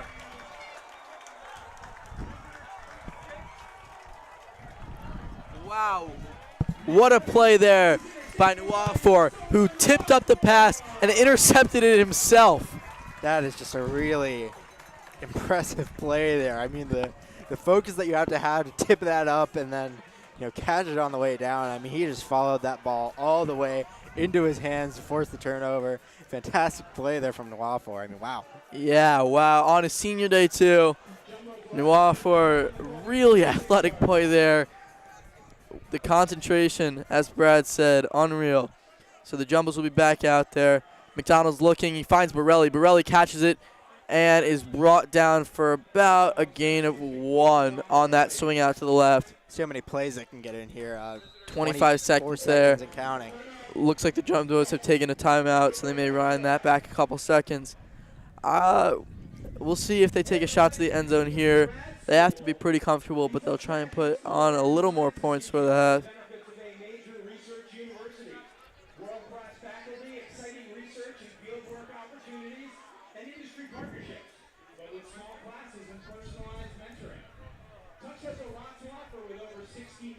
As the Tufts infomercial goes on here at Ellis Oval. Yeah, they like to do that here, don't they? The Jumbos will convene on the sidelines, looking to draw something up to maybe get the ball in the end zone one more time. Jack Dolan's down on the sidelines with a sling on right now and his jersey off, so it looks like his day may be done. Unfortunate to see, but an incredible game for him. Absolutely. Before he had to leave. He put a whole day's worth of work in just one half. I mean, just Jack really great Dolan, performance. 6 catches, 82 yards, and a couple of returns. He had 2 returns for 14 yards on the punts. Great game for him, 99 all-purpose yards. Great stuff to see from the senior. So McDonald will be back out there with Borelli to his left in the shotgun formation, 3 receivers to his right. He drops back, he's going to pass. He's running, scrambles. He's got a little bit of room, and he goes out of bounds at the Colby 18-yard line. Looks like it might have been just short of the first down, sliding out of bounds right before the marker. Gain of 8 there. Maybe he didn't get out of bounds. Jumbos call a timeout. There'll be 10 seconds left on the clock when they come back. 3rd and 1. This looked like he was stopped just before the marker rather than out of bounds, but either way, the Jumbos will have 3rd and short here. Let's see what they do. Yeah, this is definitely a shot. Should be within Alswinger's range. It would be a 33-yard kick from here. Excuse me. It'll be a 36-yard kick from here. 10 seconds remaining and another timeout. You think they might run one more play? Yeah, maybe a shot to the end zone here. An incomplete pass could definitely take up less than 10 seconds. looks like Al Swinger's on the sidelines as the Tufts coaching staff is talking to the offense. Yeah, it is windy here at Ellis Oval, so maybe the Jumbos may be hesitant to put the kicker out on the field. Flag is whipping around pretty well on that goalpost. And the wind does appear to be going, in the wrong direction on Yeah. that side of the field there. I mean, we saw it come up short on the last field goal attempt, and, the wind's still going, So out, the out offense- towards Tufts side of the field. The offense is out here. Close the receiver to the left. De Leon and Armstrong to the right. And Don Borelli in the backfield for McDonald. He's in the shotgun. Take the snap, drop back, looking to pass. Throws out to his right. He's got De Leon. De Leon with a touchdown. Heck of a catch in the back of the end zone for the Jumbos as they'll score as zeros go on the clock here at the end of the second quarter. The Jumbos will have a chance to make this a 35-0 game going into half. I mean, you get a touchdown. You get a touchdown. They're just spreading the ball around on What the a- Jumbos. I mean, 5 touchdowns here in this first half. They're getting everyone in the offense involved. I mean, fantastic throw there and a fantastic catch from Dan De Leon. What a connection there by the Jumbos. He gets a turn at scoring on the senior day here. Al Swinger's kick is up and good. And now we'll end the first half here at Ellis Oval with the Jumbos up 35-0. Ryan McDonald finishes the half with 18 completions on 20 attempts, 201 yards in the air, and 2 touchdowns to go with 12 carries for 51 yards and 2 touchdowns on the ground. And again, we talk about putting a full game's worth of work into one half. Ryan McDonald did just that. I mean, he has 4 touchdowns already, 2 through the air, 2 on the ground, 201 passing yards, 51 rushing yards. I mean, he's on a hell of a day here. Yeah, great stuff for the Jumbos.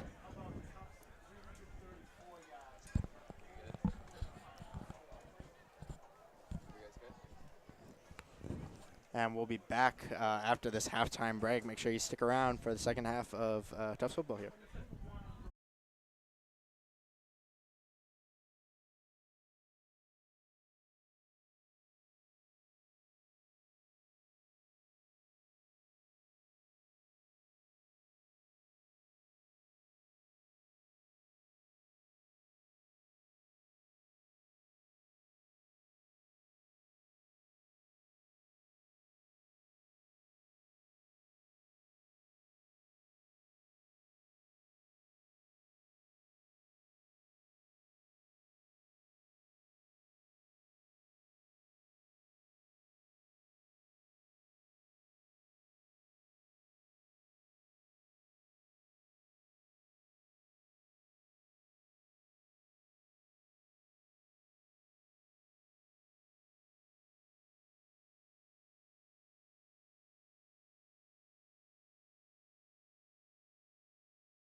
And we're back here for the second half of this game. The Jumbos lead 35-0.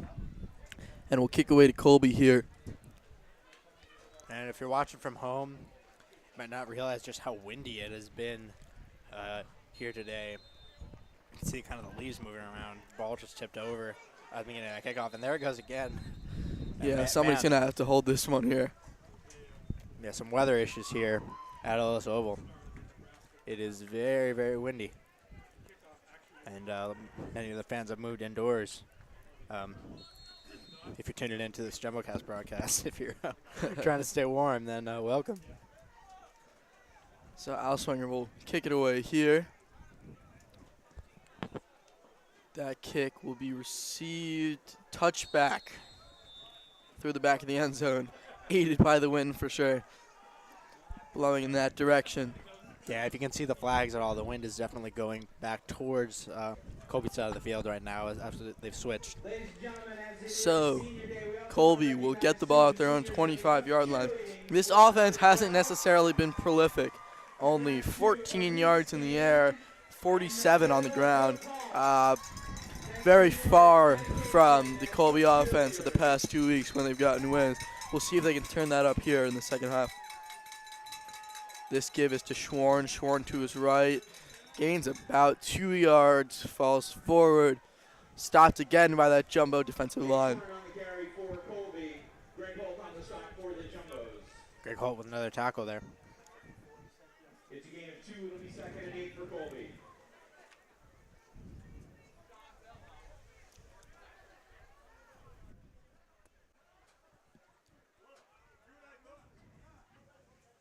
Versus shotgun again with 2 receivers out to his right, 2 to the left. Drops back. Looking to pass. Pressure on him. Rolls to his right. Fires out of bounds towards that Jumbo sideline. Really no options there. Solid protection at the beginning of the play. Just couldn't find anything. Rolled out and flinged it out wide. Yeah, attribute that to some great coverage by the Jumbo secondary there. Really had nowhere to throw to. Rolled out and tried to just throw it to near someone, and didn't really work out for him. That will set up a 3rd and 8 here for this Colby team.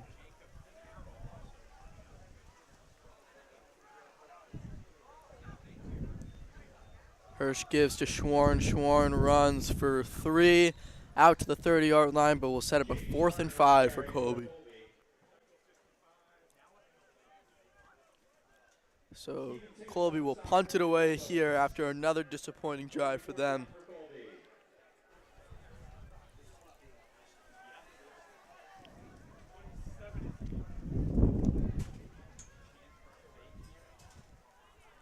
And the punt team on early here for the Colby Mules. I mean, if you're a Colby fan, it has been a rough day. Elias gets a football skipping here. punt.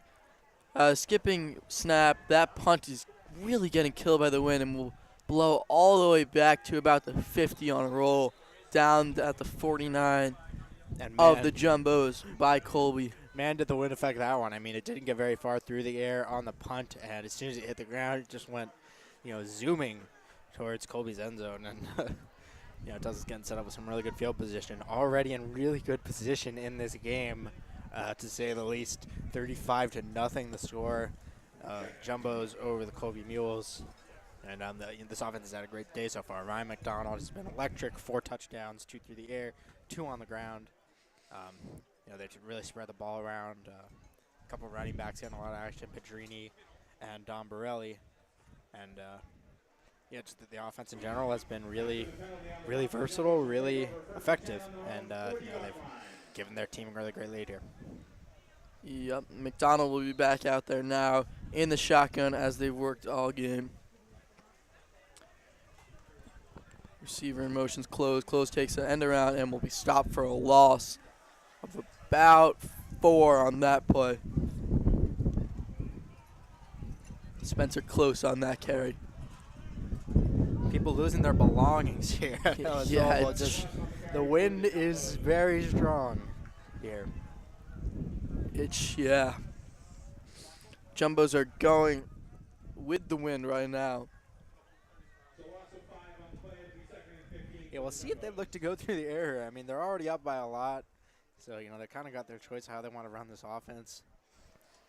So let's see.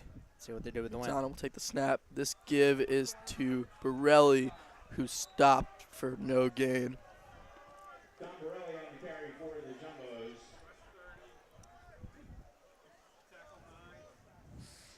Sean Godin on the stop for Colby. So that will set up 3rd and 15 for the Jumbos at their own 35-yard line here. We'll see if they go to the air or play this conservative. As you said, Brad, they are up 35-0, so they kind of have their pick here. And punting with the win, so ability to pin.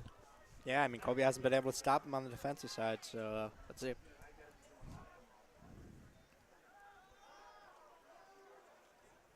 Fired over the middle, caught by Jack Donahue for a first down for the Jumbos. That one's out to about the 45. Beautiful throw by McDonald. Good catch by Donahue. And First down Donahue, the tight for end. the Jumbos. The tight end getting his first catch of the day here. Really, nice pass and a good job to stay with that ball and bring it in for the reception there by Jack Donahue. Yeah, Donahue had drawn a couple of those pass interference penalties earlier. Finally gets a catch there. Big play for the Jumbos on that 3rd and 15. McDonald's looking to throw again. He fires to his left. Got a man close, and he misses him just long. You got to think the wind affected that one a little. Absolutely. I mean, with it blowing out there that hard, I mean, it looks like it might have been a little less strong on that particular play. But yeah, it definitely carried that ball a little bit, and he overthrew his man there. So 2nd and 10 for the Jumbos at the Colby 44.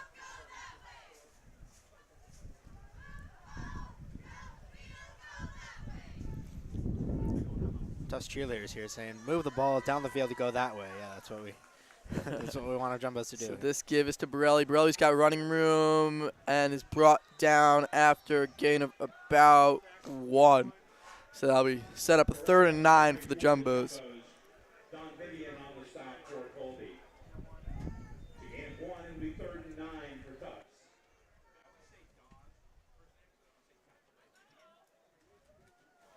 Third down here for the Jumbos. Let's see what the game plan is. Yeah, we'll see if they go to the air again. Up by just a few scores. See if they just take some shots, see what they can do. So McDonald's in the shotgun, 3 receivers to his left. He's looking to throw, rolling out, setting his feet, firing. That pass is batted up and intercepted by Colby. Finally a break for this Colby defense. That one was intercepted by Don Vivian on the defensive end. Yeah, he's been in on a lot of plays, has Don Vivian, the senior defensive back for the Mules. I mean, made a few tackles, I believe, and he's just been pretty good in coverage. I mean, despite the struggles of this Colby defense. When you see 21 out there, he's making plays, and he makes that interception on the tip pass there. Yep, so that will set the Colby offense up for a 1st and 10 on their own 23-yard line. They've gone away from the shotgun here in the 9 formation. The give is to Schwarn out of the eye. Schwarn has about 4 yards of room before he's brought down at the 27-yard line of Colby Mules. The I formation, not something you see a lot in the NASCAR, surprisingly enough. I mean, you don't see the quarterback doing, too many 5-step drop, 7-step drop, plays. It's mostly either out of the pistol, where you can make the easy handoff or drop back to pass, or in the shotgun, as we've seen from the Jumbos and mostly from the Mules all day. So the snap is taken here. Another give. This one across formation to the right is Schwarn. Schwarn is met by a bunch of Jumbos and brought down for a loss of a couple. That will go back to the Colby 25 and set up a 3rd and 8 there. Yeah, Jake Schwarn, after a huge week last week, has largely been stopped by this Jumbo defense. Not to any fault of his own, just no room to run. It's a loss of 2. It'll be 3rd and 8 for Colby. So we'll see what Colby does here on 3rd and 8. Likely looking to throw. Although only 14 yards in the air today. Yeah, it's really been a struggle in terms of the passing game. I mean, they've felt like obviously they have to pass the ball, being down this many scores, but it really hasn't gone their way. I mean, Tufts secondary is really strong. They got a couple seniors in there celebrating the senior day. Lapiana and Preston, they're really key pieces for this Tufts defense, and they've led that secondary to having a really great game, just stopping any thought the Mules have of a passing attack. Yeah, we mentioned coming into the day that Matt Hirsch, the quarterback of the Mules, was leading the NESCAC in completion percentage. He's just 3 for 8 today for 14 yards. This Jumbo defense really has bared down. We'll see if they can keep that up here on this third down. Haven't let up many conversions on these third downs today, have the Jumbos? I mean, it's the smallest sample size, 3 for 8 passes. He hasn't really gotten the chance to throw the ball much with the offense being off the field. And gives it up again. Schwarn running and stopped for a huge loss. And look at that play. Number 54, Greg Holt, making the stop, and he is just a monster in that defensive backfield. Throws Schwarn, the running back, to the ground. I mean, Holt has had a fantastic year. We talk about it all the time on these broadcasts because he is just making so many plays for that Tufts defense. Yeah, Greg Holt stopped that one for a loss of 4, which will give the Jumbos the ball back. Remember, different punt returner now. This one will be fair caught at the Jumbo 46. That was Bryce Adam, the sophomore receiver for the Jumbos, making that fair catch. Jack Dolan, of course, went out of the first half with injury to his arm, I believe. And, with the score this high and a game still to play next week to close out the season where the Jumbos will be at Middlebury, that will be an important matchup. They want to make sure Dolan's healthy. Yeah, we'll see what they can do here. The Jumbos, the ball back on their 47-yard line. This give is a gain of about 3. And Jay Tyler getting into the game for the Jumbos. I didn't quite realize that, but. And Ryan Haffeld is the quarterback out there. McDonald's out of the game as well. The Jumbos using some of their second-team offense, it seems, as they can afford to do with a 35-point lead here in the third quarter. Yeah, well, you've seen Jay Tyler get some touches in really important games, but here he's just kind of out there with the second Tyler unit, takes the carry again. He cuts back to his left, gains about 1, maybe none, which will lead to a 3rd and 7 at the 50-yard line. Yeah, it looks like Jason Betty's just kind of giving some of his guys a chance to get in the game here. I mean, he knows he's up 5 scores. It's not like that's not in the back of his mind. Like, hey, got to make sure our guys are healthy and fresh for the next game. Yeah, so Hatfield is a senior as well. Has played some this year when injuries to McDonald have come up. So we'll see what he can do here. Takes the snap, rolls out to his right, fires high towards that Colby bench, incomplete. The Jumbos will punt here from the 50-yard line. And how about going to the air here with all the wind? I mean, that's it's a tough challenge when you're that backup quarterback. I mean, you're right. He's seen a lot of action. He's kind of been that break glass in case of emergency guy for the Jumbos when McDonald has gone down. Even last year when McDonald was, just getting a chance to start. Have both serving as backup and getting some action. So here's the punt from LaPiana. Oh, he fakes it, runs up the middle, and he's going to get a first down and more. Out to the 30, to the 25, stopped there by a couple of Colby players. What a fake punt there. And it looks like that's going to be about a 30, maybe almost, yard run by Alex Lapiana, the punter, the defensive back for the Jumbos, gets out on the offense. I mean, wow, fantastic play there. Really good fake. Colby did not see that coming.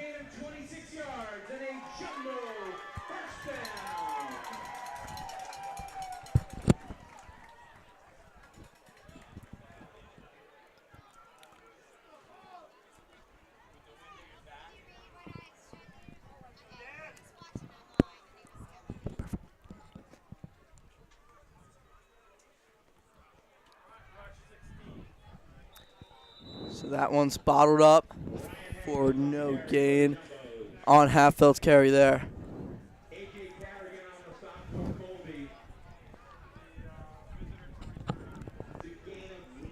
Game 1 will be 2nd and 9 for the Jumbos.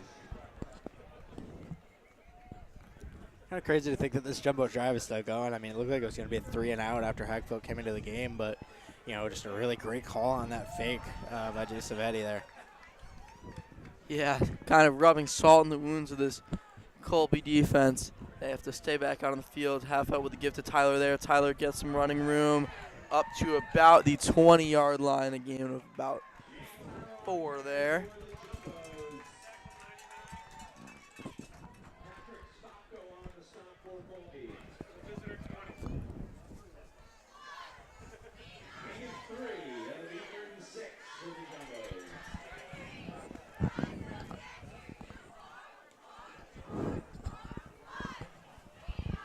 So this will bring up 3rd and 6 for the Jumbos here.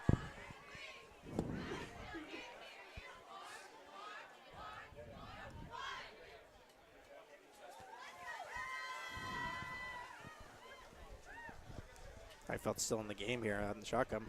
Tyler in the backfield with him there. Give us Tyler to his left. Got a little bit of room to run. Breaks 1 tackle, but is going to be just short of the first down. Out to the Colby 16-yard line on that one.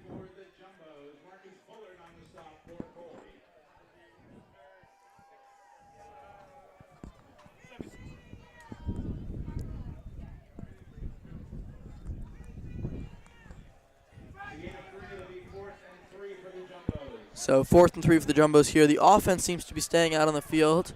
Interesting decision. We'll see what they do here. Halfelt in the gun. 2 receivers to his left. De Leon and Armstrong. The give us to Tyler. Tyler's met in the backfield and brought. Oh, no, a fake. Halfelt brings it into the end zone. Touchdown for the Jumbos. Wow, that fake had us schooled up here. Yeah, I mean, yeah, we kind of just assumed the play was down. I mean, and then as soon as we realized it was Hagfeld's hand, oh man, he got in there. He got the Jay touchdown. Tyler took a fake and was wrapped up in the backfield. The Colby defense was clearly fooled as well, as Halfelt brought it in for a touchdown for the Jumbos to make this a 41-0 game, 42 pending the extra point. Al Swinger puts it up and knocks it through. 42-0 Jumbos. 5 minutes left in this 3rd quarter.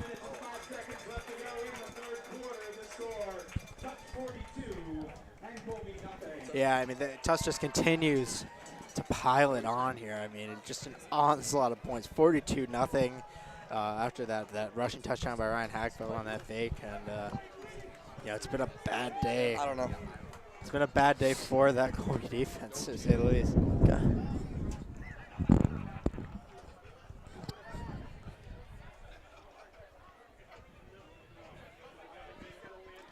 So the Jumbos will kick it away here with this 42-0 lead. What a day it's been for them. Nice to see Halfelt get in the end zone on his senior day as well. Yeah, it's true. Hagfeld is a senior serving in that backup role. So, you know, good to see him get some action and, you know, get in the end zone. Al Swinger. The ball will fall down again. This wind is really, really going here.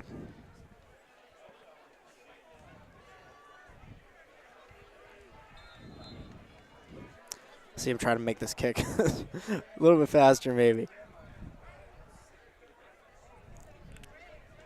Boot it. It'll be received by Woods, who will let it go through the back of the end zone. Touchback for the Mules. And they'll come onto the field here. Just, you know, I think the goal here has to be just try to have a good offensive possession. I mean, whether you score or not, I mean, you're down by a lot of points. You know, they'd obviously like to get some on the board, but I think they just you have to take some small steps here. Just you know, have a good drive. Yeah, the starting offense is back out there trying to get in the rhythm for sure. Matt Hirsch in the shotgun. 2 receivers to his right, 1 to the left. The give. Fake, throws it out wide. That pass is caught and a hurdle for a gain of a couple. That's Ethan Smith again. Ethan Smith, second hurdle we've seen today. First one was by Don Borelli, but that one will bring the Colby Mules out to the 29. That was a gain of 4. We'll set up a 2nd and 6 for the Colby Mules at their own 29-yard line. Hirsch in the shotgun again. Takes the snap, the give to Schwarn this time. Schwarn has a little bit of room to run, and he gets a first down across the 35 to the 37-yard line. First down for the Mules. First one in a little while, actually. Yeah, I mean, they're moving the ball now. And like we said, they just gotta make some plays here. I mean, it's hard to keep your head up when you're down by 6 scores, but Hirsch takes the snap again. This one's a fake throw to Ethan Smith in the flat. Smith goes for about a gain of 3 as he stretches out just shy of the 40-yard line. Yeah, and that flat route, that's something that the Jumbos have had success here today. Yeah. And, they know it well. They were able to stop it there. So we will see 2nd and 7 here for the Mules. Hirsch in the gun again with Schwarn to his right. Takes a snap, looking to pass. Throws to Schwarn. Schwarn's got room to run.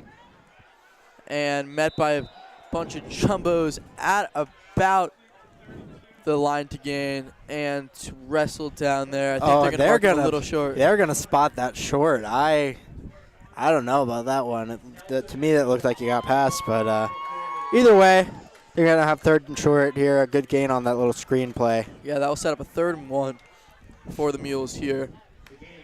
Likely looking to give the ball to Schwarn. He's been the power back all game. Hirsch does give to Schwarn, who is able to stumble forward for about a gain of 3 out to the Colby 49-yard line for a first down for the Mules.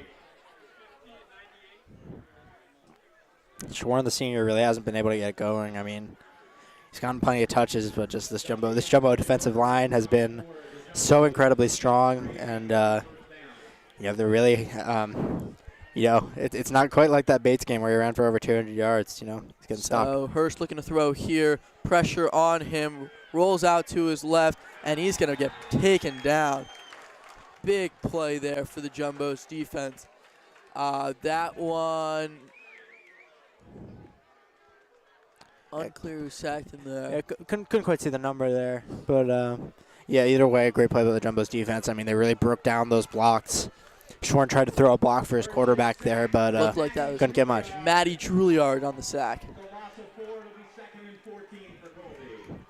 So Hirsch will set up for 2nd and 14 here on his own 45. They give us to Schwarn. Schwarn up the middle for about 4 and will be stopped at the original line of scrimmage by a crowd of Jumbos. Yeah, I got to say, that's a NESCAC kind of play right there. 2nd and long, running the ball up the gut. I mean, you know this team has a strong running attack, but Schwarn comes off the field here, actually. But, now 3rd and long.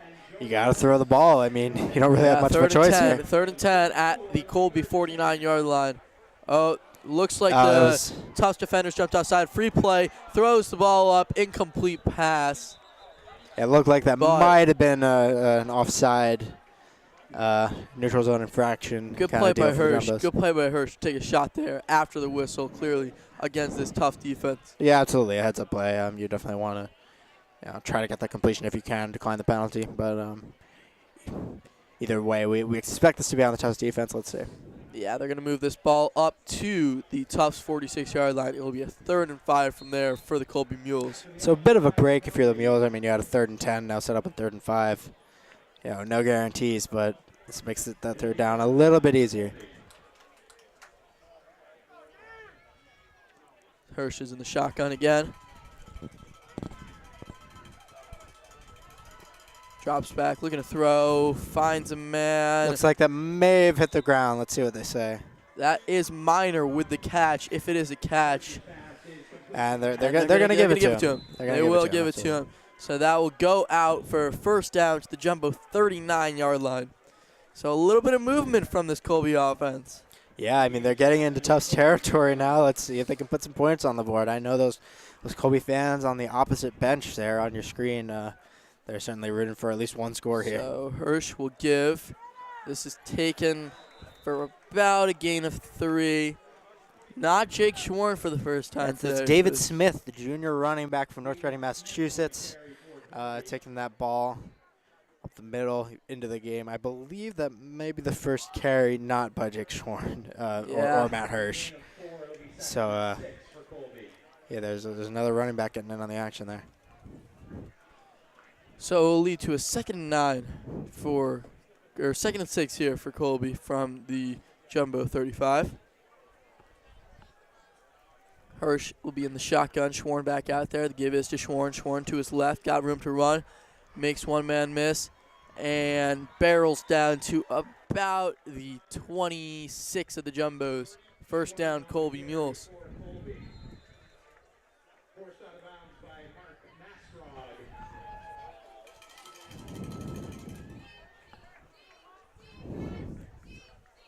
As the clock will run down on this 3rd quarter, the score 42 Tufts Jumbos, 0 Colby Mules. The Mirror did that quarter go by pretty fast. I mean, yeah, we had some action. We had that rushing touchdown by Hagfeld. But, yeah, I mean, this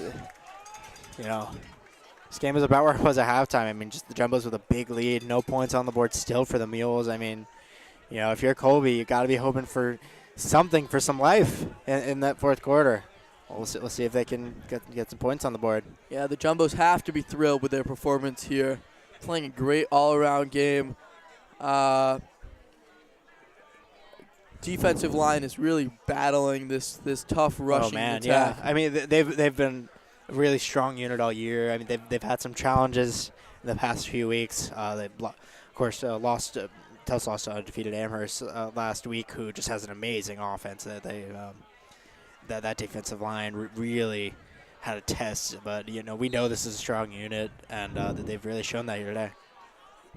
All right, so it will be a 1st and 10 for the Jumbo 26. Rolling out to the right is Hirsch. He finds his man. That is Smith again. Smith tried to hurdle and got laid out, but gained a first down and the first down in the process. Yeah, it looks like that he did get the ball across there, so they'll move the chains. So unless they're gonna call that a 2nd down here. Interesting. Yeah, it looked like he got the first, but may not have gotten the first there. We will see. Yeah, 2nd and 1. So Hirsch will be in the shotgun again. Bad snap, gets the snap, looks running to his right, and is brought down for a big loss. By the Jumbos there. Bad mistake if you're in that situation. 2nd and short leads to a big loss after that botched snap. Tough blow to their hopes of getting in the end zone here.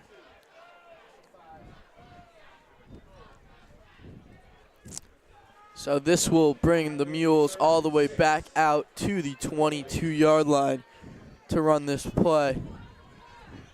This will be a 3rd and 6 after what we thought was a first down 2 plays previous. Hirsch will be in the gun again. He's looking to throw. Pass rush is on him quickly. He's looking, flings it away at the last second, and is brought down. There's a flag in the backfield, so let's see.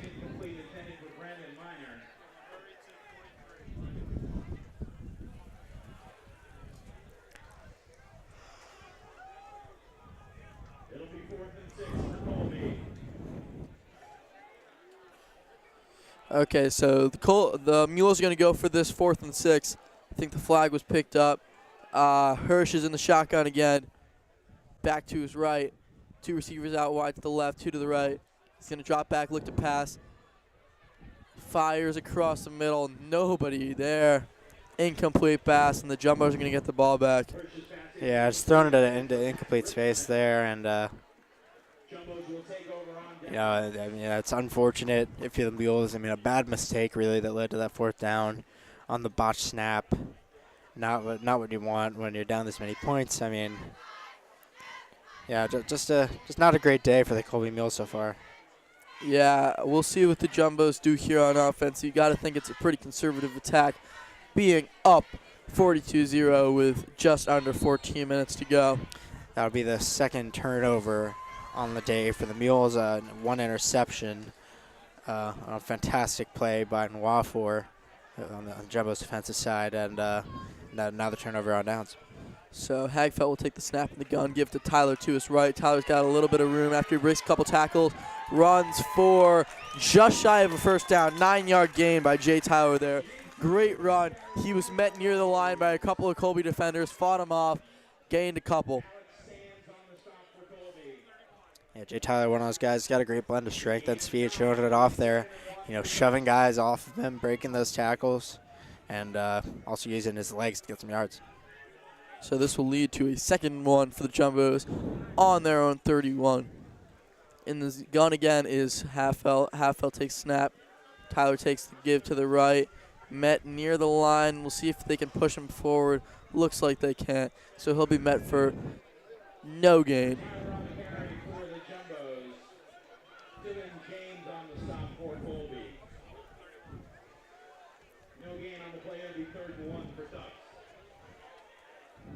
So the Jumbos will have a 3rd and 1 here on their own 31. We'll see what they can do with this one. Yeah, Mules are definitely hoping to get a stop on this 3rd and short, just gain a little momentum here at least. Looks like it may have been a false start, but they're not going to call it. And Tyler fights forward for a first down, gain of 3 there, out to the Jumbo 34-yard line. Yeah, the Jumbos are going to keep on going. I mean, they're not phoning it in at this point, despite being up by so many points. They're just, going to keep pounding it. They got their backups in there. Brian Hagfeldt, the backup quarterback, getting his reps on senior day. Yeah, Hagfeldt's in the gun again with Tyler to his right. Jay Tyler's looked impressive in this part of the game. Good, strong runs from him, and he'll get another one here to the left. Met near the line, fights forward, keeps moving those legs, and will get up to the 36-yard line of the Jumbos. Yeah, nowhere to go there. Colby Mules' defensive line just working really hard to break down those blocks, get this tackle, stop the Tufts run game. So 2nd and 7 here for the Jumbos from their 37. Generous spot there by the referees. Hagfeldt will be in the gun again. Tyler to his left this time. The give is not to Tyler. It's a read option. Hagfeldt keeps it for himself and gains about 3 more. That will take him out to the 40-yard line of the Jumbos. Another strong run by Hagfeldt, kind of reminiscent of that little fake that they ran for the touchdown. On the rushing touchdown, and showing off his legs, and now he's set him up with about 3rd and 5, maybe 3rd and 4 here near midfield. So Hagfeldt's in the gun again on this 3rd and 4. Armstrong across formation. Give this to Tyler. Tyler cuts it back to the middle, gains about 2. Yeah, he's not going to get there. The Mules finally were able to stop this Tufts offense right here. This will be a 4th and 2 for the Jumbos on their own 42. Looks like they'll send the punting unit out. And how likely do you think it is that they run that fake again without us up yet? Probably not, right? Can't imagine. I'd say they won't. That was pretty incredible last time, though. La Piana with a great play on the fake. Absolutely. This time it looks like they'll be punting. We'll see, though. You never know. Low snap. La Piana boots it. That'll be a short one. Ooh. Tough bounce. They'll be stopped at about the 42 of the Mules. Yeah, and that's where they'll take over for this next drive. The low snap doesn't necessarily help the punter there, La Piana, but man, once he got that in the air, the wind, ooh, yeah, that ball didn't go very far. You could see the movement in the air. Not sure if you could see it on the camera, but really just kind of stalled in the air and then dropped basically straight down. Tough punt there for La Piana, but the Tufts defense, solid as they have been, will start this drive at the 42. And we'll see what Matt Hirsch and Colby offense can do here. Yeah, again, just talked about getting a sustained drive going. They had one. They had one before on the last drive, but turned it over on downs, couldn't finish. Absolutely. Hirsch looking to throw here. hit as he throws, but complete for a first down. Great throw there by Hirsch. It's caught by Aiden McCreary, the tight end, the sophomore wide receiver there for Colby. So this will be at the 46-yard line of the Jumbos after that quick strike by Hirsch.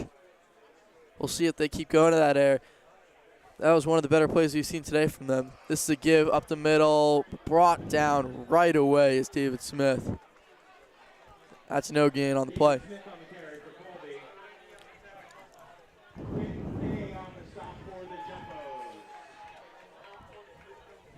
This Jumbo defensive line just continues to dominate.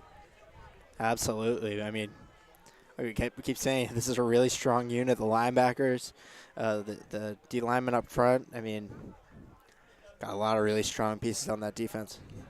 Snap's taken by Hirsch. Hirsch looks, fires to his right, and that one's nearly intercepted but caught. Wow, great catch there. I mean, that window was closing real fast. A really great pass. Smith again with the catch. Great pass by Hirsch there to get that completion. I mean, I thought that it was either going to drop or be intercepted because that just, it was really great coverage, honestly, by the Jumbo, by the middle of the field secondary there. After that bullet by Matt Hirsch, the Mules will have a 3rd and 3 at the Jumbo 39. So Hirsch in shotgun here. The give is to Smith. David Smith pushes for about 2 yards. Looks like they're going to be just short of the first down. Yeah, we'll see if they go for it here. You got to think they're going to, take the shot on this 4th down. Yeah, this will be a 4th and 1 for the Mules. Smith will come off the field. Not sure, but you'd assume that Schwarm is coming back into the game here on this important play. Yeah, Schwarn is out there. Look for them to push it up the gut, see if this Jumbo defensive line can make yet another stop. And they do. Wow, what a play by that Jumbo front on the give to Schwarn. He went right up the middle and was met by a bunch of Jumbos right away. The Mules turn it over again. Jumbo's football, 7:28 on the clock, 42-0 Tufts. I mean, I'm sure they knew it was coming, right? They brought Schwarn out on the field for a reason. But even then, I mean, it's tough to make that play. Schwarn's a great running back. He's got a lot of power behind him on those runs. Stopping him from getting that 1 yard to get that first down. I mean, that's an impressive play. I mean, this Jumbo's defense has been really fantastic today, and we'll see the offense come back out here. Yeah, no, this defense has handled Jake Schwarn very well. 18 carries for 57 yards. Pales in comparison to his huge game from last week. Hagfeld's going to keep this one, drags a man with him for about 2 yards before being brought down for a gain of 2. Good tackle there. That's number 17 for the Mules. Alex Sands, a linebacker, junior, making that stop.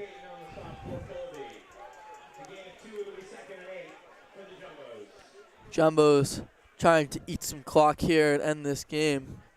See if they can put together a long, sustained drive. Yeah, they've been eating all day, getting points at will. But, right now they definitely want to choose some clock. Hagfeld takes the snap in the gun, gives to Taylor to the left. Taylor's got room to run. He runs, first down and more, out to the 47 of the Colby Mules. Another strong run by Jay Tyler. Not sure if he slipped or tried to slide there, but a really great run by Jay Tyler. We know he has that capability. I mean, we've seen him make plays like that whenever he gets his minutes. And Tyler, I believe Tyler's an underclassman. I'll have to check on that, but yeah, he's a junior. So being a senior next year, you expect him to get some more reps after Don Borelli goes on and graduates. This give is Newback, who fights for about a gain of 4. And we talked a bit before the game about this. We talked a bit before the game about this running back committee for the Jumbos. They have strong runners across the board. I mean, they've shown it here. Don Borelli has had a fantastic game. Mike Pedrini has some really great runs. And now Jay Tyler coming in here. They still have Andrew Sanders on the bench, who hasn't gotten much action. That's actually Xavier Brooks out there right now. Oh, excuse me. So there's so many names in that backfield. They have a lot of guys making plays. So Brooks is to the left of Hagfeld for the shotgun snap.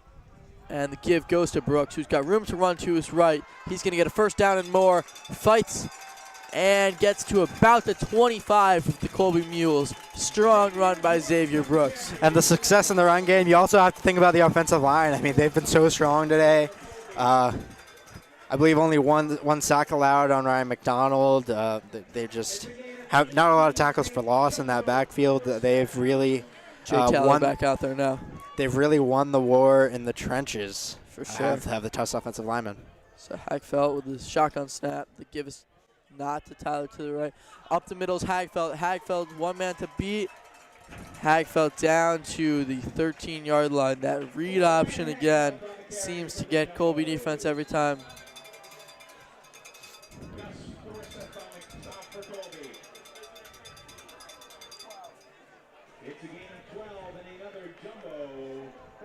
Yeah, even without McDonald in the game, they're running this read option with regularity, and it's working very well. Pep Band playing Sweet Caroline now, a Boston favorite. Hagfeld gives to Tyler. Tyler runs, not much room there. Maybe picks up one. Jay Tyler on the carry for the Jumbos.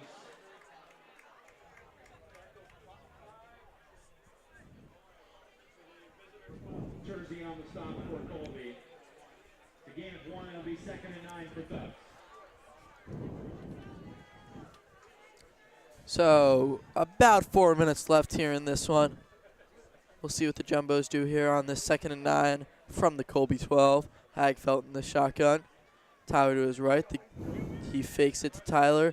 Takes it himself for about a gain of 2 before being met by a bunch of Mules, which will set up a 3rd and 7 for the Jumbos on the Colby 10. Yeah, we'll see if they can punch it in again to the end zone here. I mean, they're getting close to the goal line. 3rd down now. You got to assume they're probably not going for it on 4th, so let's see what they can do. Could set up a 1st and goal scenario even if they're not able to get into the end zone on this play. So here we go. Hagfeld.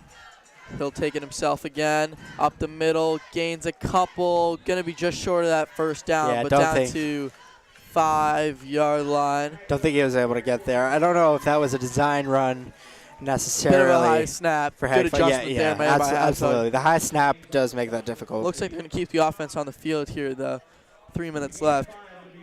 4th and 2 for the Jumbos from the 5. They're waiting to see. I mean, it is 4th and short, and maybe they just want to get their guys a chance to get that score here. I mean, I thought they probably weren't going for it on 4th. Jason Vetty surprised me here. Let's see. Hagfeld takes a snap. They give us to Tyler. Tyler's met by a pile. This is going to be close. It looked like he may have gotten it, but we'll see. See where the spot is. The offense seems to think that Jay Tyler got the first down there. They're going to give him a generous spot there. Absolutely. So coming up on 2.5 minutes. So a good call. It ends up being a good call by goal for the Jumbos here.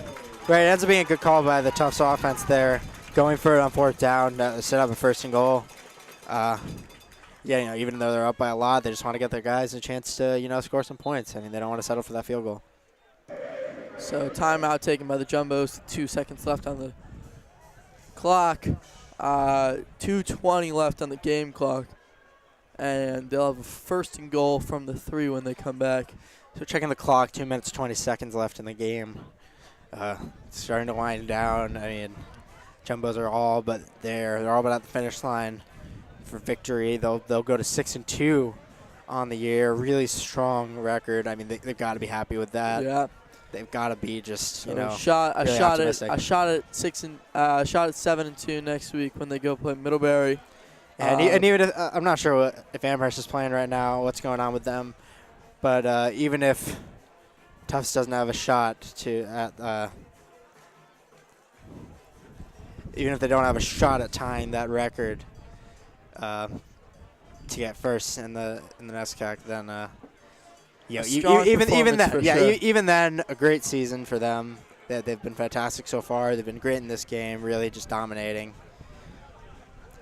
As we'll check on the scores from around the NESCAC here. Amherst looks to be losing at the start of the fourth quarter against Trinity. Wow, Trinity up by 7, 20-13. Trinity and Amherst, of course, at the top of the standings. So Trinity could tie them for first in the NESCAC with Tufts a game behind if that result holds. So we will see.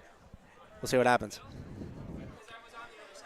Yeah, in other NESCAC news right now. Oh, that's a touchdown for the Jumbos. Jay Tyler gets in the end zone. Almost missed that one.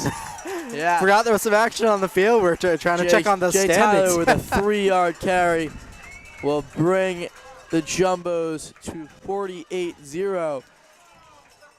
And you know, Jay Tyler showing again the depth that the Jumbos have in terms of their rushers. They got a couple of quarterbacks that can really run the ball, and a few guys in the backfield that are just really strong through the ground.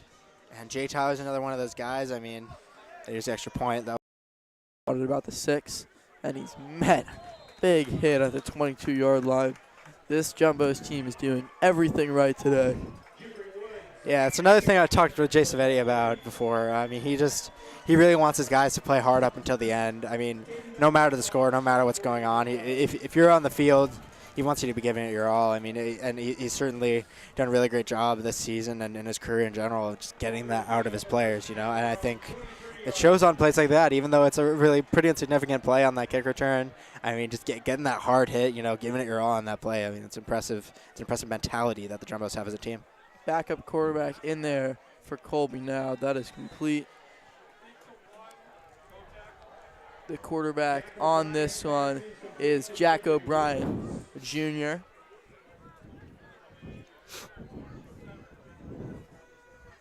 gain of 4 will be 2nd and 6 for Colby. 4-yard gain on there for O'Brien's throw. He'll be out of the shotgun again this time. Takes the snap, high one, runs it himself up the middle, met for about a gain of 3.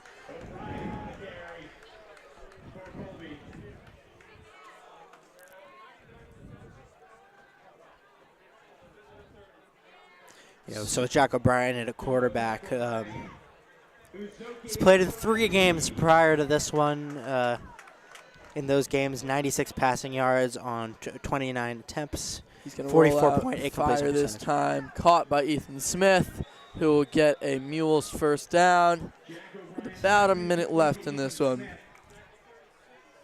And there's his 14th completion of the year. Steve Barsky on the stop for the Jumbos.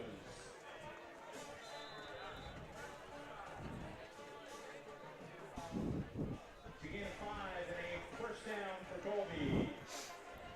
Clock's under a minute now.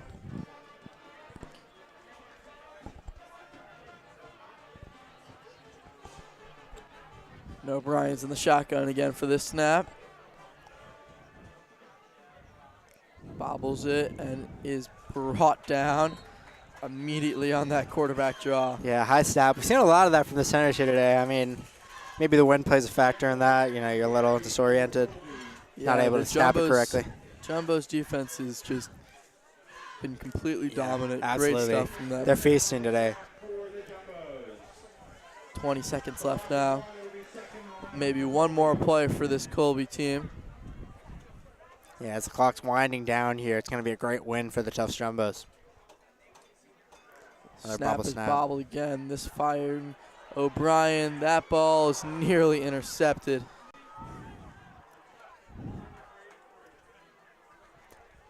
It looked like Brandon Jones, the freshman defensive back for the Jumbos, trying to make that one-handed pick, but couldn't quite get there. Little overthrow there by Jack O'Brien. Yeah, so 4 seconds left on the clock. We got one more play in One here. more play now. We'll see what the Jumbos can do with it. It's been an awesome game for them today. Great senior day. Great performances from some of their seniors. Ryan McDonald especially. Huge game. 2 throwing touchdowns and 2 rushing. Hagfeld got in the end zone. De Leon got in the end zone. Just a really strong Balls up. game in general. Incomplete. And that will end it here. All right.